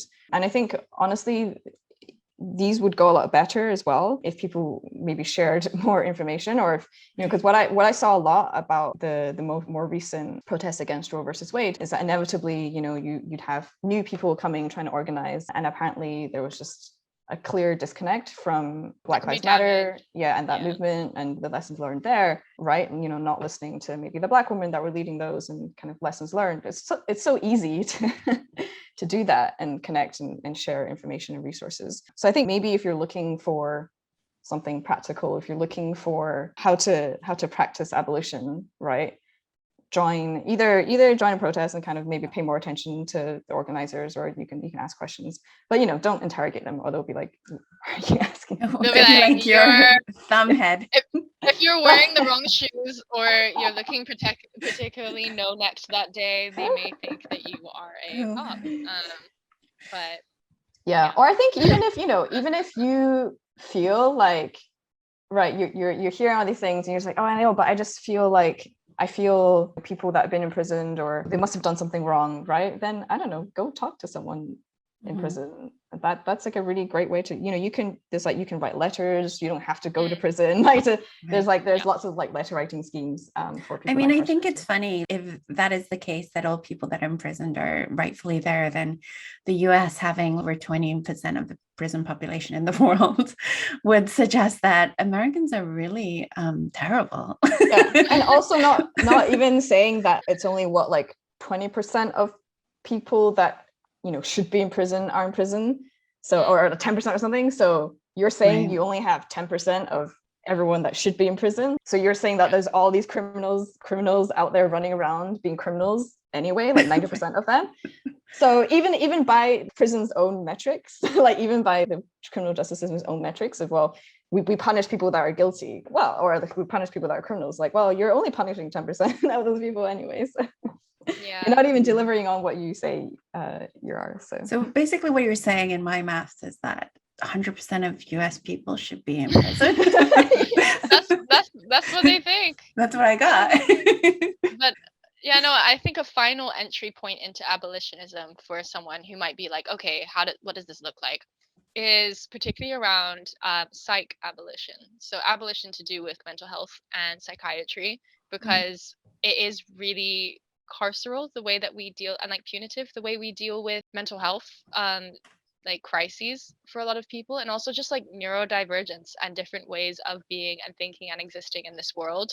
So I think everyone has different interactions with people that may be in a state of psychosis or may have different kind of mental health conditions that, you know, some people are like, oh, that person needs to go to like a psych ward, or oh, that person is crazy, blah blah blah. I think trying to learn more about like this idea of saneism and like being, you know, just this idea that like certain people just shouldn't exist in this world and they should be locked up, or they should just be like on the street, like exiled, like that's a good way to start learning about abolitionism. I think is looking at the ways we treat people who go through really, you know, traumatic things, and their behavior is altered because of that.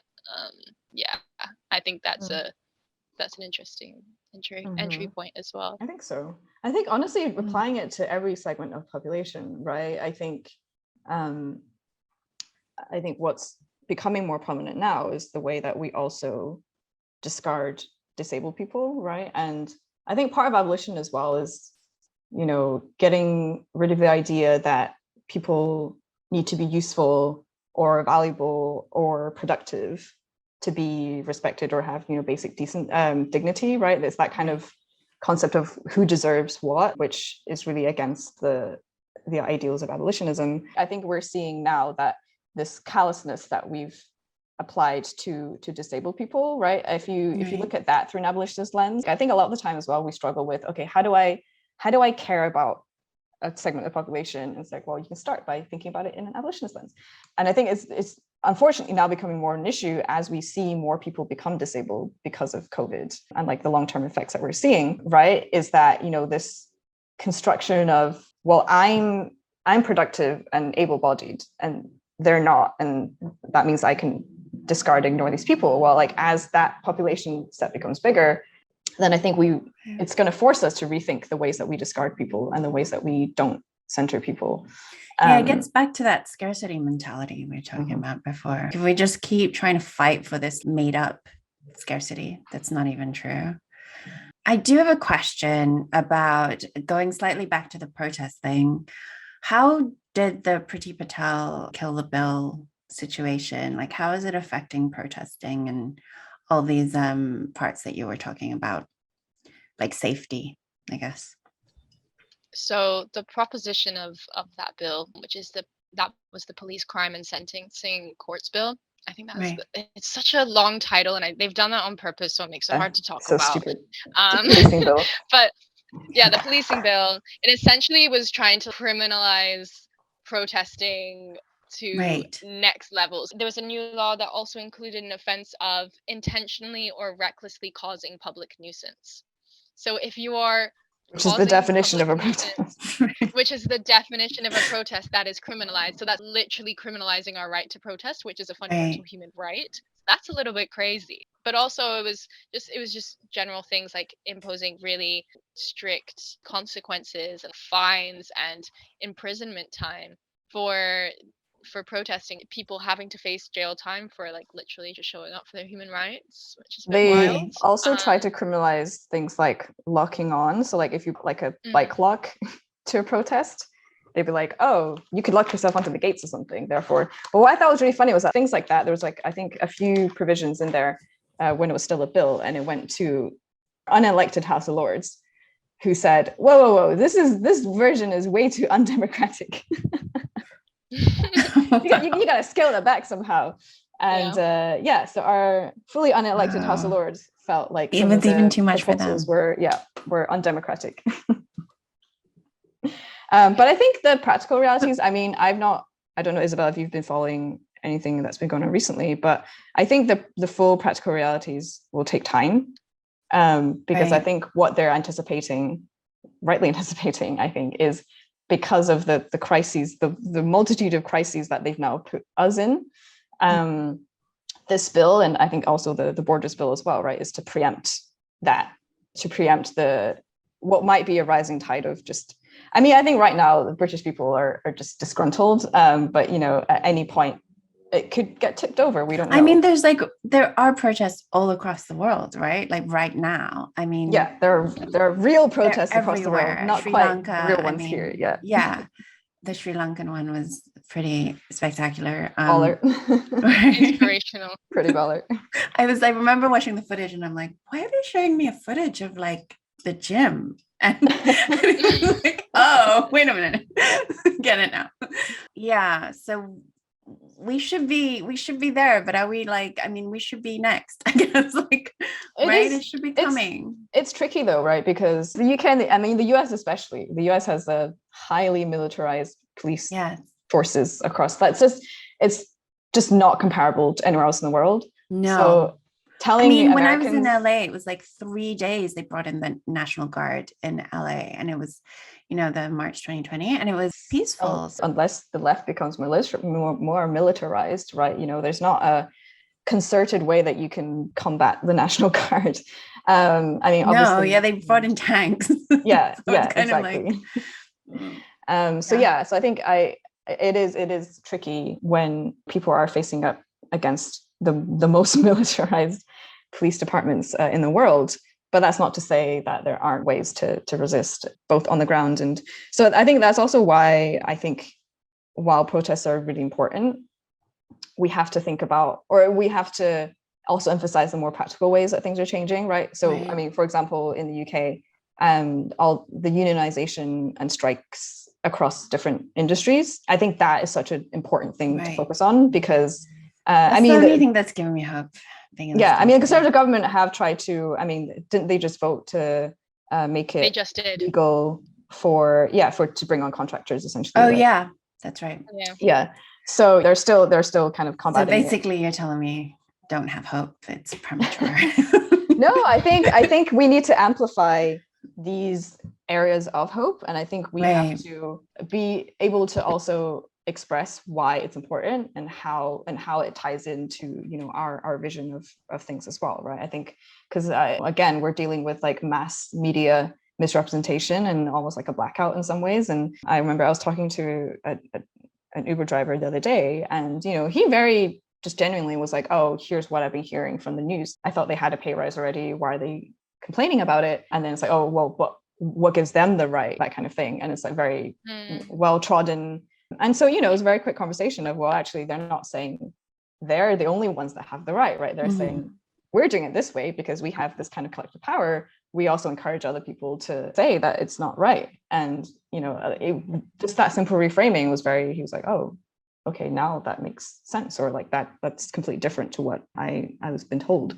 And for me as well, protesting is a very immediate reactionary thing, right? Protesting is not going to get us to the place we need to be. It's not going to give us the policies that we need. And a lot of the time, especially in this country and the US, the demands of the protests are also either not achievable, or they're vague, or they're just not, there's not it.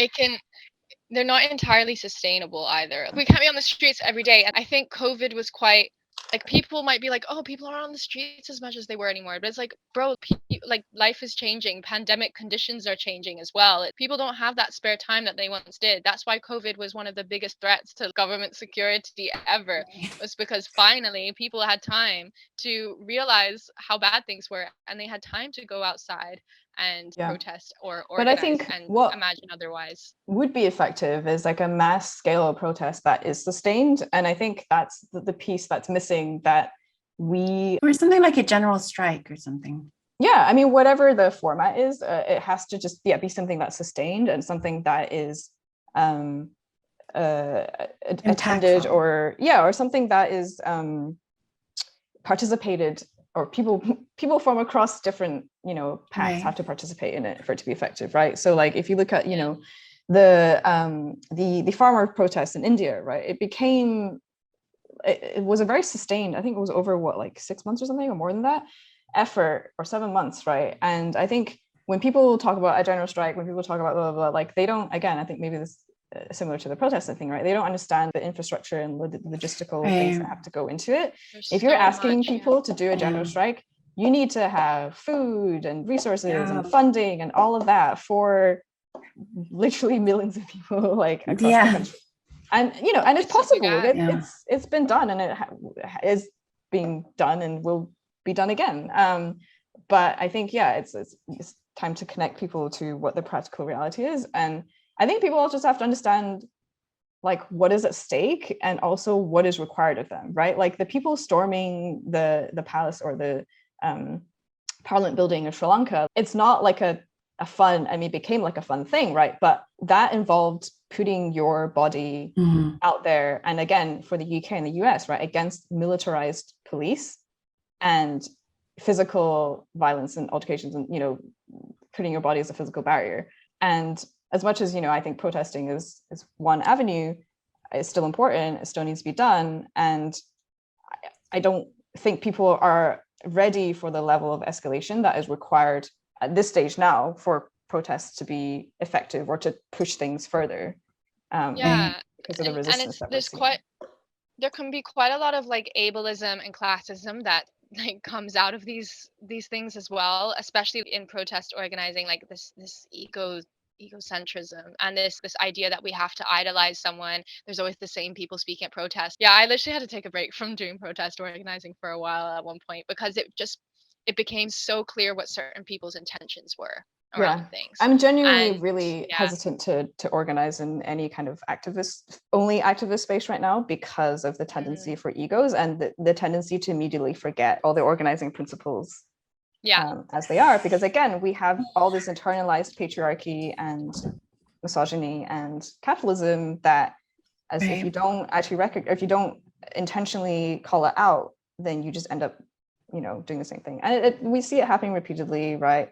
Men are abusive in active spaces, men take a lot of space in active spaces, you know, women are comfortable or Black women are ignored, you know, it's the same societal issues, just replicated internally. And then it becomes very difficult to believe that people are invested in the same level of the change if they're not willing to even change their own behavior at a really small personal level.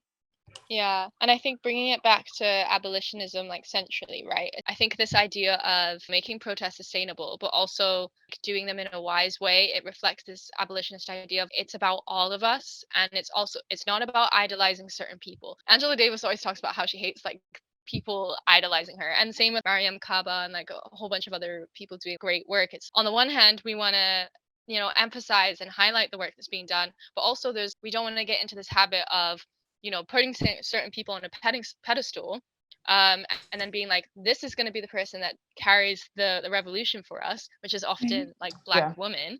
But then also us doing this thing of actually putting people's lives in danger by identifying them in such a central, like kind of instigator way. But like we've literally seen how there's so much loss that happened during the civil rights movement in the US, right? Because people were scapegoated and kind of everything was pinned on them. It was like, oh, this person is getting them all to riot and all of these things. We need to really, really try and unpack that ego-centered tendency. And then it's really easy to derail, because then you can be like, well, this person did this one thing this time, you know. Exactly. In their That's personal why mutual aid. Or... That's why mutual aid is so important. And I think the most impactful and important book I've ever read was Mutual Aid by Dean Spade. That gave me so many tools. Ileana, now you can talk to Izzy about it. Yeah, we talked about it. I think you mentioned it on the last podcast, and I can't remember the rest of the title either. I only remember the mutual aid as well. I was like, do you know the rest of the title? No. But I remember the essence, and that's what it's important. Yeah, we read the book. We read the inside. That's more important.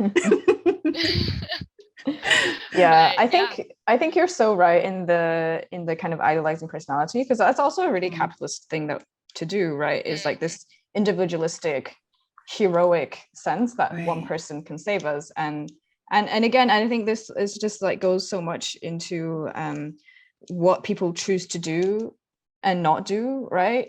People do a calculus before they do something of like, okay, well, how much like what kind of a social currency impact will this have if I do this, right? And so a lot of the time people will not choose to do something that has zero social whatever capital, because right, if you're sitting at home thinking about why you feel icky about abolition, and you're like trying to challenge yourself, and you're doing some reading, and you know, maybe you're researching into like, you know, how incarcerated people were treated, right? And that internal growth and that discomfort, and maybe unless you post about it, right, is not gonna feel the same as if you repost I don't know, Angela Davis quote or something, like, on Instagram, right? They actually have very different effects on your long-term development and growth. Like, one does seem like, okay, well, you're quoting the right person and it's probably the right quote, therefore you probably believe everything that's in the quote. But if you haven't done the internal work of, actually really believing it, then where are you? You kind of lost me in the posting. I'm just like so bad at posting. Oh, I just mean people choose to do the simple thing, right? That's true. Reposting something that sounds good, that sounds Right. legitimate, but have they really internalized done the research as well? what it means? Because sometimes it could be completely a fake quote. That's the other thing. That you can post a fake quote. Well, that too. So yeah, and I think in the mutual aid conversation as well, where we're talking about like, well, actually, there are lots of practical ways that you can contribute, but if it doesn't result in some sort of like social media presence, then I think a lot of people choose not to engage in that way. I mean, but I also do see how like leaders or not even spokes, it's like with the RMT strikes, the spokespersons, they had, I guess, two main ones, Michael and they were really effective, right? And they were really effective as spokespeople. And then, but they weren't like. Do you think that? No, they're not leaders. I didn't feel like they were leaders, right? But I think really people effective. Immediately. I mean, I think the immediate reaction I saw to that was people saying, "Well, you should be prime minister. You should be prime minister." Oh, right, yeah. It's like, no. Like, we're not. Just because someone is articulate, actually doing a job right now. Just because someone is articulate doesn't mean. And also, and not that I have a huge belief system in government anyway. So it's like, well, even if they're an effective speaker, and even if they do, if they do believe the things that they say, why put them in a position where they're going to have their hands tied behind their back? Like, you know what I mean? Like, their role is actually head of the Labour Party, right? Are they going to actually be able to do the things that this union is asking for? Like, probably not. They're going to get kicked out essentially. Exactly, right, for being too pro Labour. Exactly. So I think we have to be really careful about hanging our hats on to other people, because inevitably people are flawed. They're going to fuck up. They're probably going to not be your perfect leader or even a perfect victim, right? So it's like, how do we take some of that capacity into ourselves? Obviously, we can be inspired by as many people that we want, but at the end of the day, right, what are we doing to, push forward the things that we say that we believe that in them, that they tell us to do, so. Yeah, and I feel like this might be too off topic, and you can cut it if you want, but like maybe another conversation for your podcast at some point is this how celebrity and influencer culture is starting to influence how people organize, and it's starting to kind of get people to careerize their role as a change maker, or as, I hate that term as well, I hate change maker, but like as an activist or as an organizer. It's also so scary, just because we know, for example, if you're in terms of TikTok, I read articles where it's like key people in NATO are put in like key positions in TikTok in terms of like psychological marketing type of positions. So we know like there's a direct correlation. Obviously these Instagram, Facebook, they've been infiltrated by the state. Yeah. So and I think there's only so far you can go in terms of abolition within these platforms, right? Well, exactly. And that's another way that, if you are seriously anti or thinking about abolition or trying to be anti-capitalist, right, is that, again, by definition, it's really, it doesn't optimize, or it doesn't prioritize any actions that will give you popularity or give you money. That's really kind of against what the principles of abolition is. So I think for a lot of people as well, is that when you're making that transition between, I'm not saying that the internet isn't useful and that you shouldn't try to make content or pass along this information, right? But they're part of our lives. We can't really a part avoid of it, either. But if you are going to try to participate in this, then the internet should be a very small part of the work that you do, or like the things that you concentrate and focus on, right? It should, your activism or your participation in changing society should not be mostly based on the internet. And that's a reality. Like even if you are someone who is I don't know, who's been doing this for a long time, or someone who's like accomplished, or someone who's kind of like really in these spaces, and most of your activity is online, then you're actually not a community organizer. You're not part of your community, right? You shouldn't. The majority of the work that you do, even if it isn't in a way that can be posted online, that's a lot more valuable than the work that you do put out online, right? Because the whole point of abolition is that you are connected to your community, and you're connected to how to reduce harm for the people around you, and the people around you are not your Instagram followers. Well, it's quite difficult though, because like on the one hand, I think I've been thinking for a long, because I was working like digital data and technology stuff for a while, and a lot around like kind of community building there and development. And I was really thinking, because there's a really good book about like how technology intersects with like racial capitalism and all these different things, um, and like surveillance. And oh my god, I'm blabbering. Okay, let me get to the point. So I think that I think social media does have a place, and I think being online and like digital data tech, all of that, it does have a place in organizing. I think we're still figuring it out though, and I think a lot more thought and conversation has to be dedicated to it, and not just about how we resist like the current systems and like how they use technology in their kind of battle against us and then like oppressions, but also like kind of understanding like, okay, how do we like how do we use that to our advantage? Like, how do we involve technology in this philosophy and this practice of abolitionism and so many other like social justice movements? Yeah. I think more of us actually are like kind of digital and data and tech like illiterate than we think we are when it comes to um like how we realize these things in like work with organizing. So yeah, I mean, someone needs to go write a book about it, like I at mean, some I think point. it is being done, right? I mean, essentially what the core principles of organizing haven't changed. I really reject this idea that, oh, we're in a new digital age, therefore everything's different now. It's like things are different in the sense that we're being surveilled more, so we have to be more careful. Yes. But the principles are still, we have to communicate and like work in solidarity together, right? And obviously using whatever communication channels are available.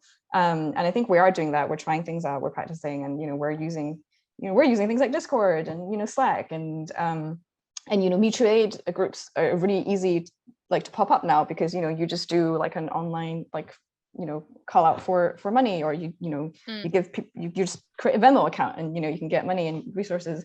So I think we are able to respond very quickly using technology. I think the issue is just because I think what is actually happening is just the over reliance on only sharing information, or not even sharing, or not even internalizing the information that you're sharing, right? Or using, because I mean I fucking love TikTok. Like I get so much education from TikTok, but it's not because I just sit and watch like, not because you love NATO, right? 60 just I watch like 60-second videos. I'm like, I get it, but it's because I use it as a way to it's directed me so many books on organizing or on theory that I didn't know about before, right?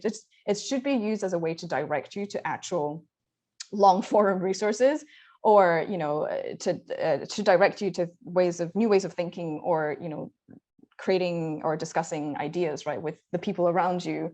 It's not supposed to be a consumption based activity that happens, you consume it and then it's gone.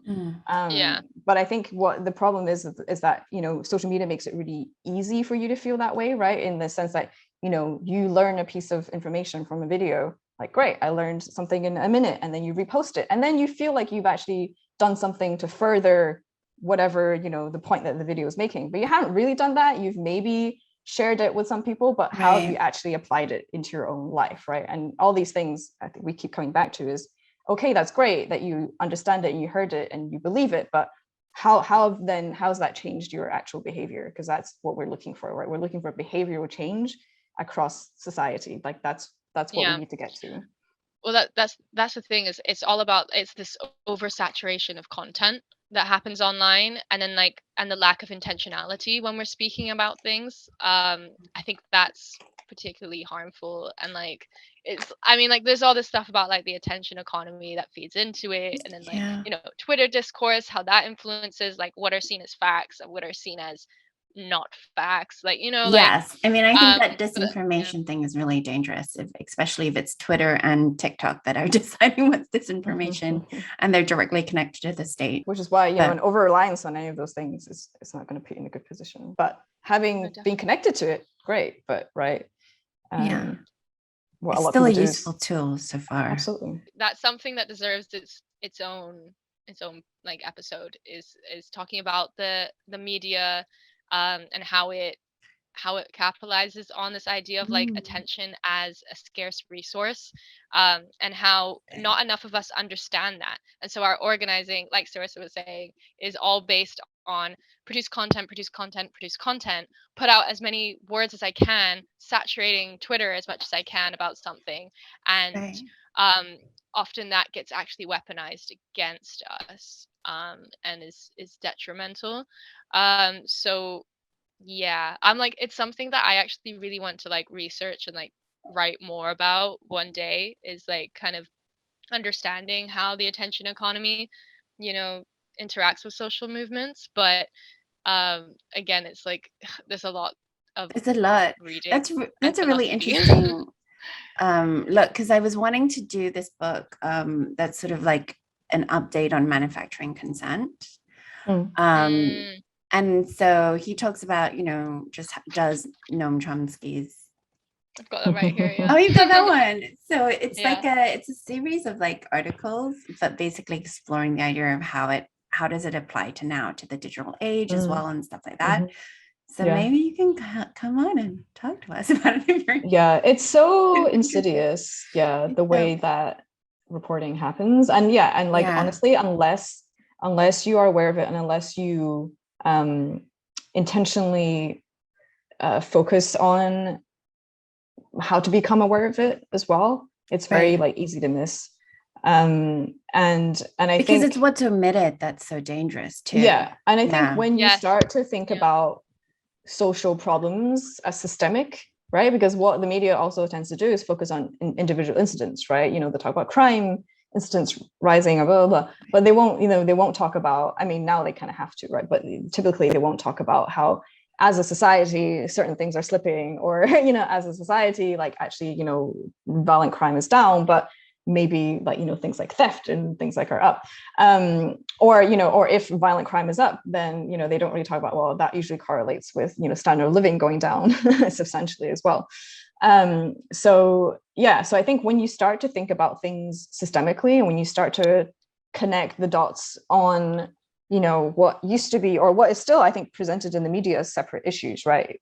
Because, you know, the media will never talk about trans rights in the same breath as, you know, human rights or body autonomy, or, you know, the rise of fascism. In fact, I don't see any like left or liberal media outlets talking about how, you know, transphobia and anti-trans legislation is basically a precursor for fascism, as it has always been in the history of any, you know, fascistic kind of upcoming. I don't know.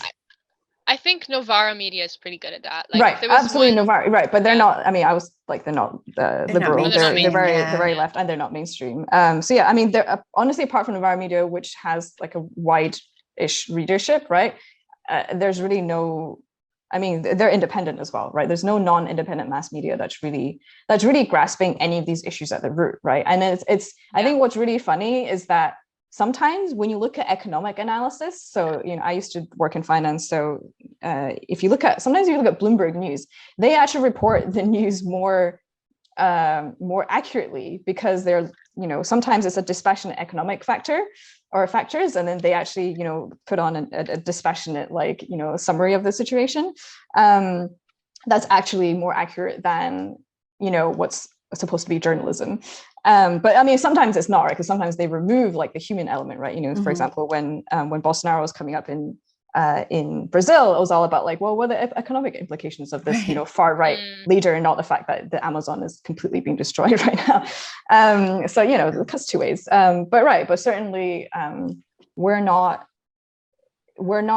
told, or we're not analyzing things through media in a way that's actually representative of what's happening. So it can feel so disjointed. It can feel like, oh, here are 10 different issues, right? We talk about, guns in America, right? Well, here are, 10 different ways that we have to tackle it. And it's like, actually, no, if we just look at the systemic issues, because one, right now you can't really get rid of guns in the US. They exist. The guns last forever as well. So there's more than people. Like, that's so insane. Yeah, exactly. There's more guns than people, right? So it's not about gun control or taking them away, right? And they're gonna last longer than the people as well. Exactly. It's really about okay, like surely there's a systemic issues that we should be looking at, and I just don't see that being reported, right? You just don't see that being discussed or analyzed. Well, that's something that came up because I have like I'm a bit of a like crazy scientist, right? So I have like a big bulletin board by my bed, and on it I just stick oh my god, are you Charlie Day in that? Like wait, you might be. I have like that's not too bad. I was expecting a lot worse. Where's the red string? That's exactly. Yeah, that's the thing. I need to source some red string. So if you have any links, let me know. But one of the things that came up when I was thinking about the attention economy and like some kind of thesis around it was the study of agnotology, which is the making and unmaking of ignorance, basically. So it's essentially like how within like the sociological system of knowledge, right, and how we produce it, how it's studying how we like deliberately produce knowledge, ignorance of knowledge or doubt, often for like a specific end. But yeah, I feel like that's something would be so interesting to like look into more as well, is like how it's a political instrument. Yeah. And it's why we often can't identify our own propaganda, because we've been ignorized on purpose. Yeah. Ignorized. It's really intentional and really violent. Like when we were saying, earlier, like, how can we envision violence? Like, I think a lot of abolitionism as well is about complicating what do we define as violence and who gets to define it and who gets to enact it. And, never will the government say imprisoning someone equals violence. But we all know that is an inherent violence, that is a harm, and it's legitimate because the state is doing it for the good of the people, for like a good end. So, yeah. Yeah. So on that hopeful note, you wanted to talk about how reproductive rights in prison, how does it affect? How is it connected? Maybe we can contextualize it more in the sense that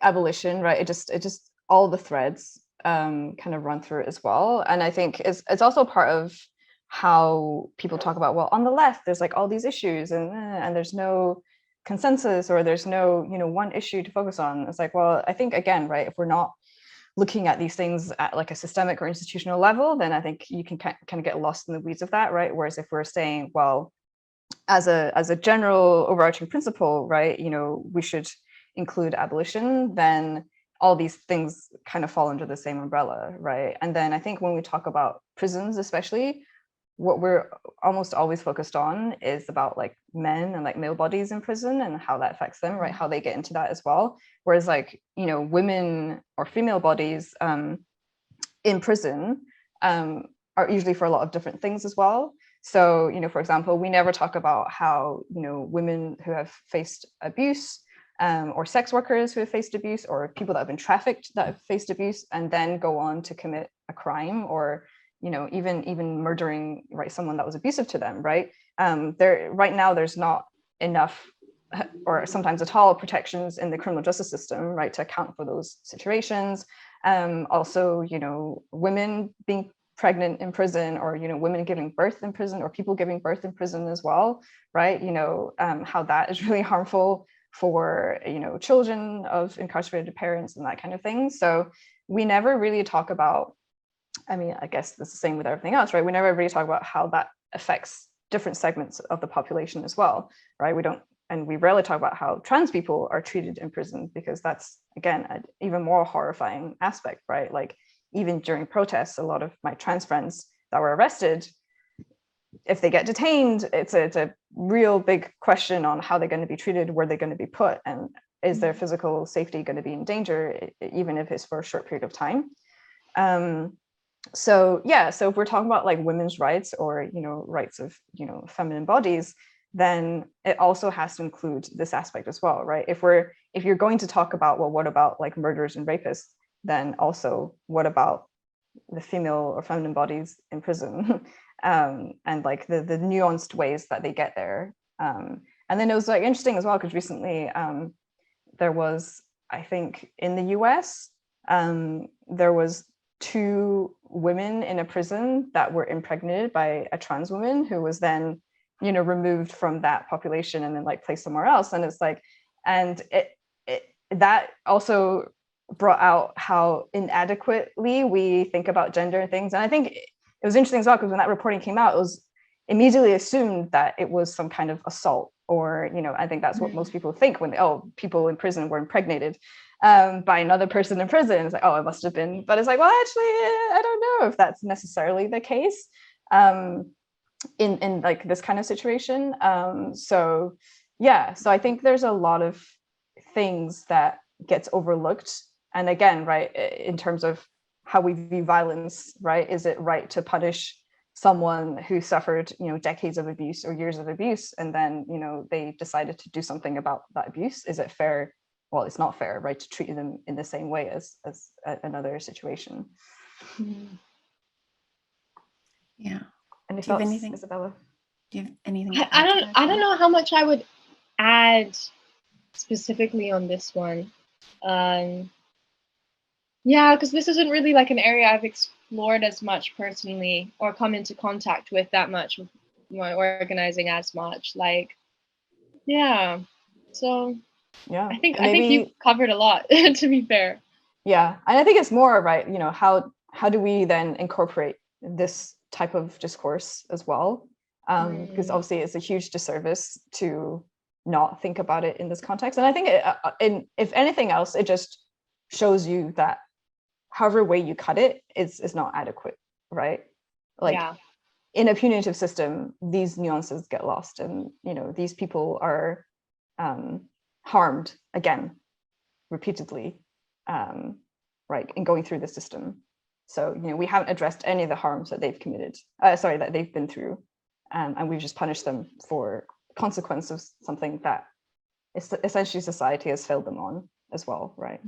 And not to even talk about the fact that women in prisons are also more likely to be poor, working class, or maybe they have children as well, right? So again, all of these things really affect how people's lives are damaged. And plus, overall, right, whether it's a female prison or a male prison, there is so much inherent violence in those systems, right? So we're not even talking about your increase in recidivism when you go to prison. Right. I have no questions about that. I think you just explained that really well. So anything else to add? I think the only thing I would add is something along the lines of, this issue of like reproductive rights in prisons, and the criminalization of reproductive rights, like particularly in the United States at the moment. It's that's not the only sense in which like bodies are like kind of like are owned in a sense, or controlled or manipulated. Like, that's the whole idea of the prison. It's like that idea of biopolitics, right? It's bodies, the purpose of the prison almost is to control, manipulate, and harm bodies, often for specific ends. So whether that's re-legitimizing the state and its idea of who's good and who's bad, or whether that's literally putting them to work for like ridiculously low wages or no wages at all. Yes, slave labor. Yeah, like I was speaking to someone that's in prison at the moment, and he was just he was like, I really feel for you guys out there with like the rising cost of living and everything. He's like, yeah, even here it's really bad. And I was just like, no, I think it's probably worse for you, but like I appreciate you like looking out for, like, this guy was so like compassionate and everything. I was like, but then you don't need to be you don't need to be even comparing those things, to be honest. It's just, yeah, it was like he was saying like the price of just like a cabbage was like £2. Like the price of like a tin of canned tuna was like £2 or £2.50 in and it was prison. like in prison, like to Oh. buy that to then like make your own food, right? Oh, so they can do that. I didn't even know that they can do that in prison. Like commissaries, like commissary. And then in the US, if you're put to work, then you know you can, you get like $5 or something. Yeah, but then your wages per week might be like £8. So it's like, you can. And this prisoner in particular was vegan as well. So, and he also had diabetes. So I was just like, wow. how are you doing this? But access to healthcare in prisons is also it's awful. Non-existent. Awful. Yeah, that is a thing about the slave labor. I don't know what it's like here, but I remember, I think last month, so the governor of Arizona, did you hear this? Where he was basically saying that their economy can't exist without, can't divest from prison labor. Yeah, he's like, it will collapse without prison labor, and hence we have to have it. So we just have to have it. Yeah, we have to wild. Because the economy. There's no other solution to. We are dependent on slave labor, therefore we must have slaves. Sounds like a similar argument they tried to make 400 years ago. Yeah, it's the same. Right? It's really the same argument. But is it that bad in the UK in terms of? Is it? I mean, yeah, I think so. I mean, I haven't, of our slave labor. Because interestingly, because I've mainly been visiting detention centers before visiting this person that's in prison. But he's in prison because he's waiting to find out about his asylum claim, and so like he already served his sentence. So yeah, that's the first time I've like spoken one-to-one with someone that's incarcerated in the UK about the whole prison labor aspect. But I almost always say like it's not as bad as in the US, like because often that is the case. Like it's just it's not the same like concerted scale, and it's also not the same like pipeline that goes into the different. But it's definitely there, and it's definitely evolving. Like can even the people go to privatization of healthcare. Right? Can people in prisons here vote? I don't think so. Can they vote? I don't believe so. No. I mean, yeah, I know they watch Question Time and they laugh at the politicians just as we do. But oh God, I just feel sick when I watch that now. Yeah, it's awful. So you can't vote while you are detained in a penal institution in the UK, or unlawfully at large. Unlawfully at large. That sounds like the name, like a tell-all. Oh, because like you don't have a permanent residence or what? No, it means if they haven't caught you yet. Oh, you still can't vote. That's hilarious. Even though technically you're not in a prison. Imagine you're like go to vote but you're like running from the police. That would be amazing. I would be so impressed with that person. I'd be so proud of that person. Yeah. Like, damn. But also kind of not, because I'm like, really? Like you still have faith? Not that important. Do something else. Like you're risking all this for voting. Something. Yeah. For voting for. This is interesting actually. So in 2005, the ECHR, which is European Court of Human Rights, ruled that the UK was in breach of Article 3, Parole No. 1 in relation to prisoner rights. So it was unresolved for a decade. In December 2017, the UK government came up with proposals that the Council of Europe said were sufficient to comply with the ruling, and the case was closed in 2018. So they did try to do some things to correct it. The solution to allow prisoners a temporary license to vote. was the main proposal, and it was a compromise. Oh, Now that we're out of the EU, right, and we've got the new human rights bill, that's probably going to get taken away, I assume. From what I've heard, like in prisons, well, this isn't a specific prison, but I believe it's probably symptomatic of many other prisons across the UK. It's like COVID just equaled rollback whatever progresses were made in terms of prisoners' living conditions. yeah. I mean, like I heard, I just watched this documentary Ithaca on it's on the father of Julian Assange and his fight. It's actually a really lovely. I thought it was really moving documentary. But they did say, like, during COVID, Julian was under 23 hours of solitary a day. Yeah, and that's common. Because they just didn't have as much stuff. So the argument that gets thrown back in prisoners' faces every time they complain about something, they get told, "Oh, well, we're understaffed, right? So we can't do anything. Like, we're understaffed and we have to cut back because of COVID."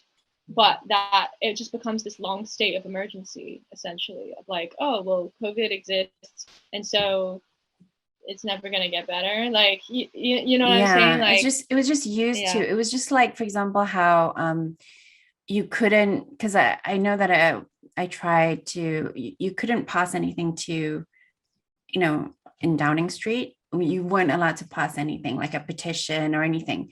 You couldn't pass them even through the guard or anything because of COVID.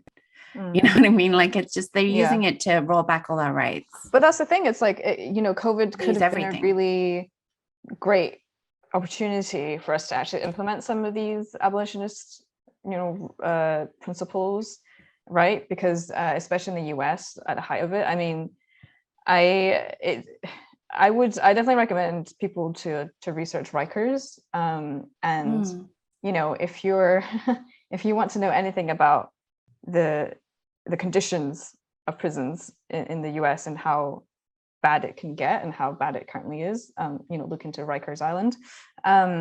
But anyway, so yeah, it was a lot of, I remember there being a lot of discussion then about what do we do with the prison population and how, right, if you're going to say it's underfunded, then then a solution to that would be to start releasing prisoners, basically.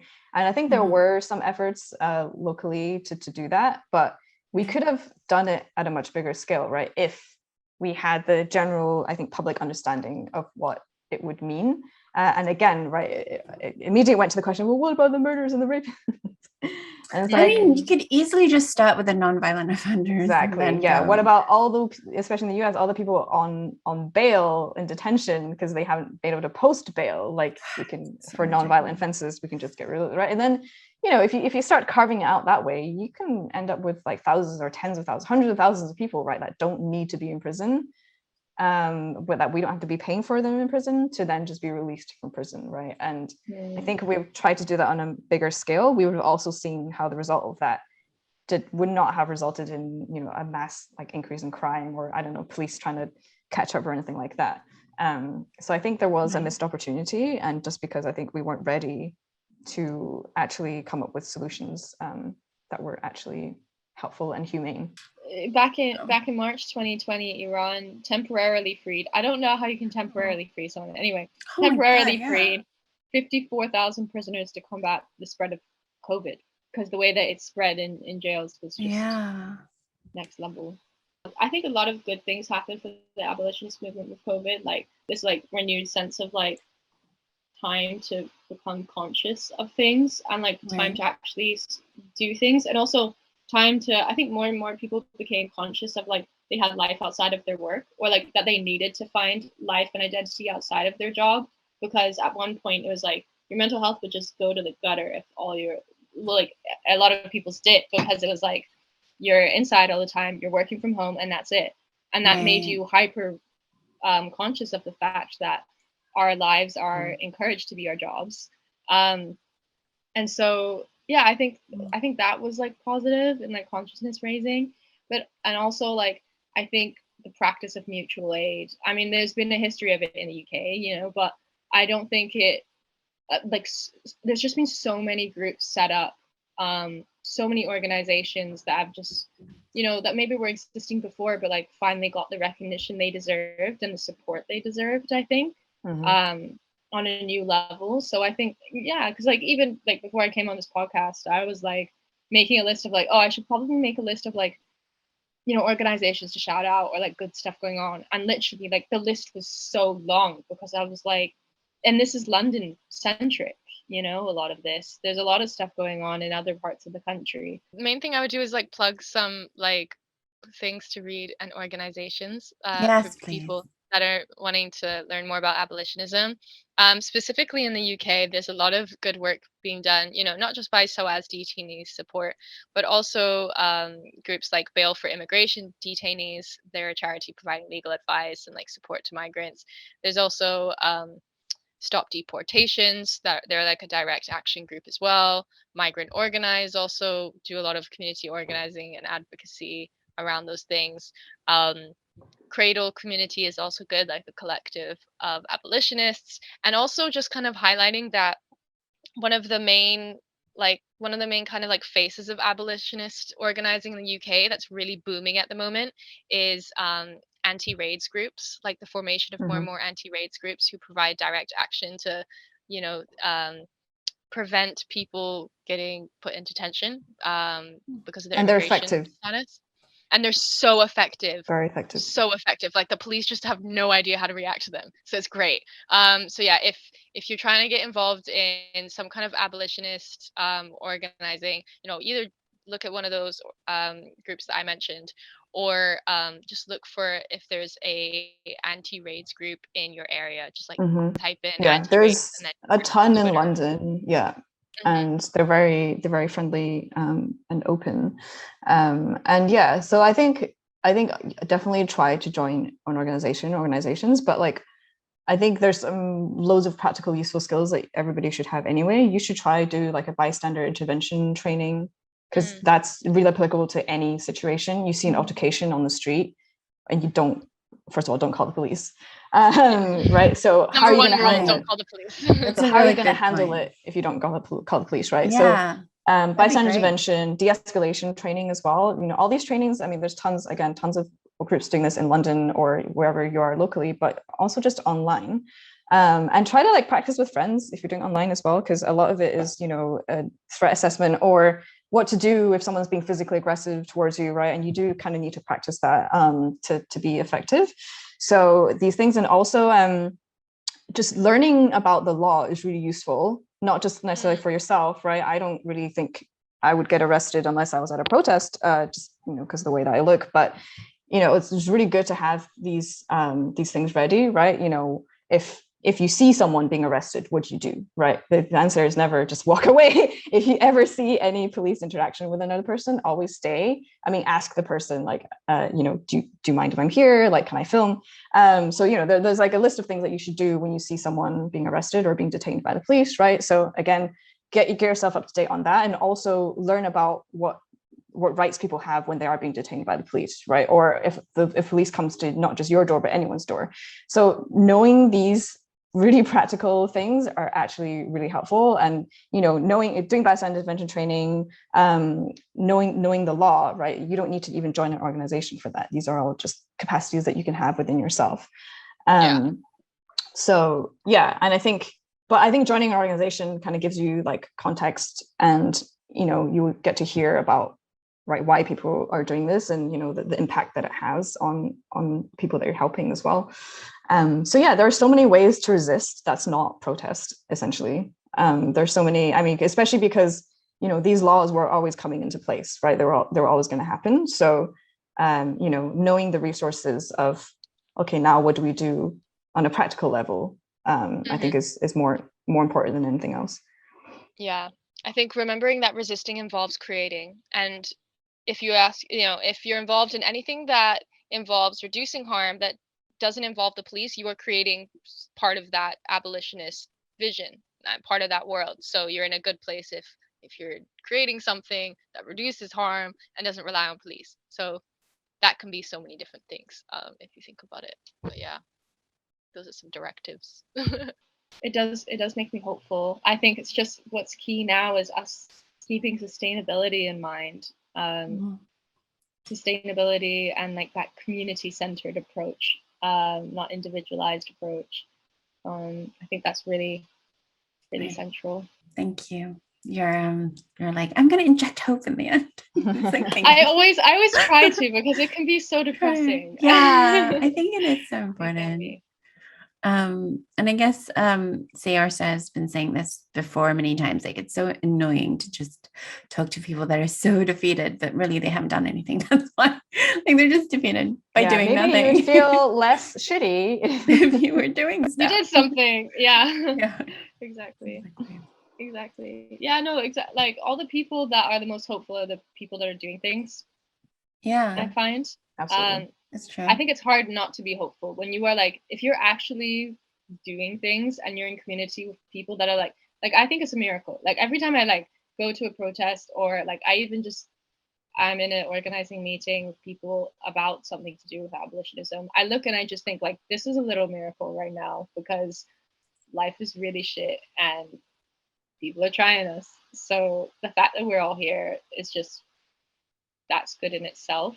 That's great. I love it. Thank you so much.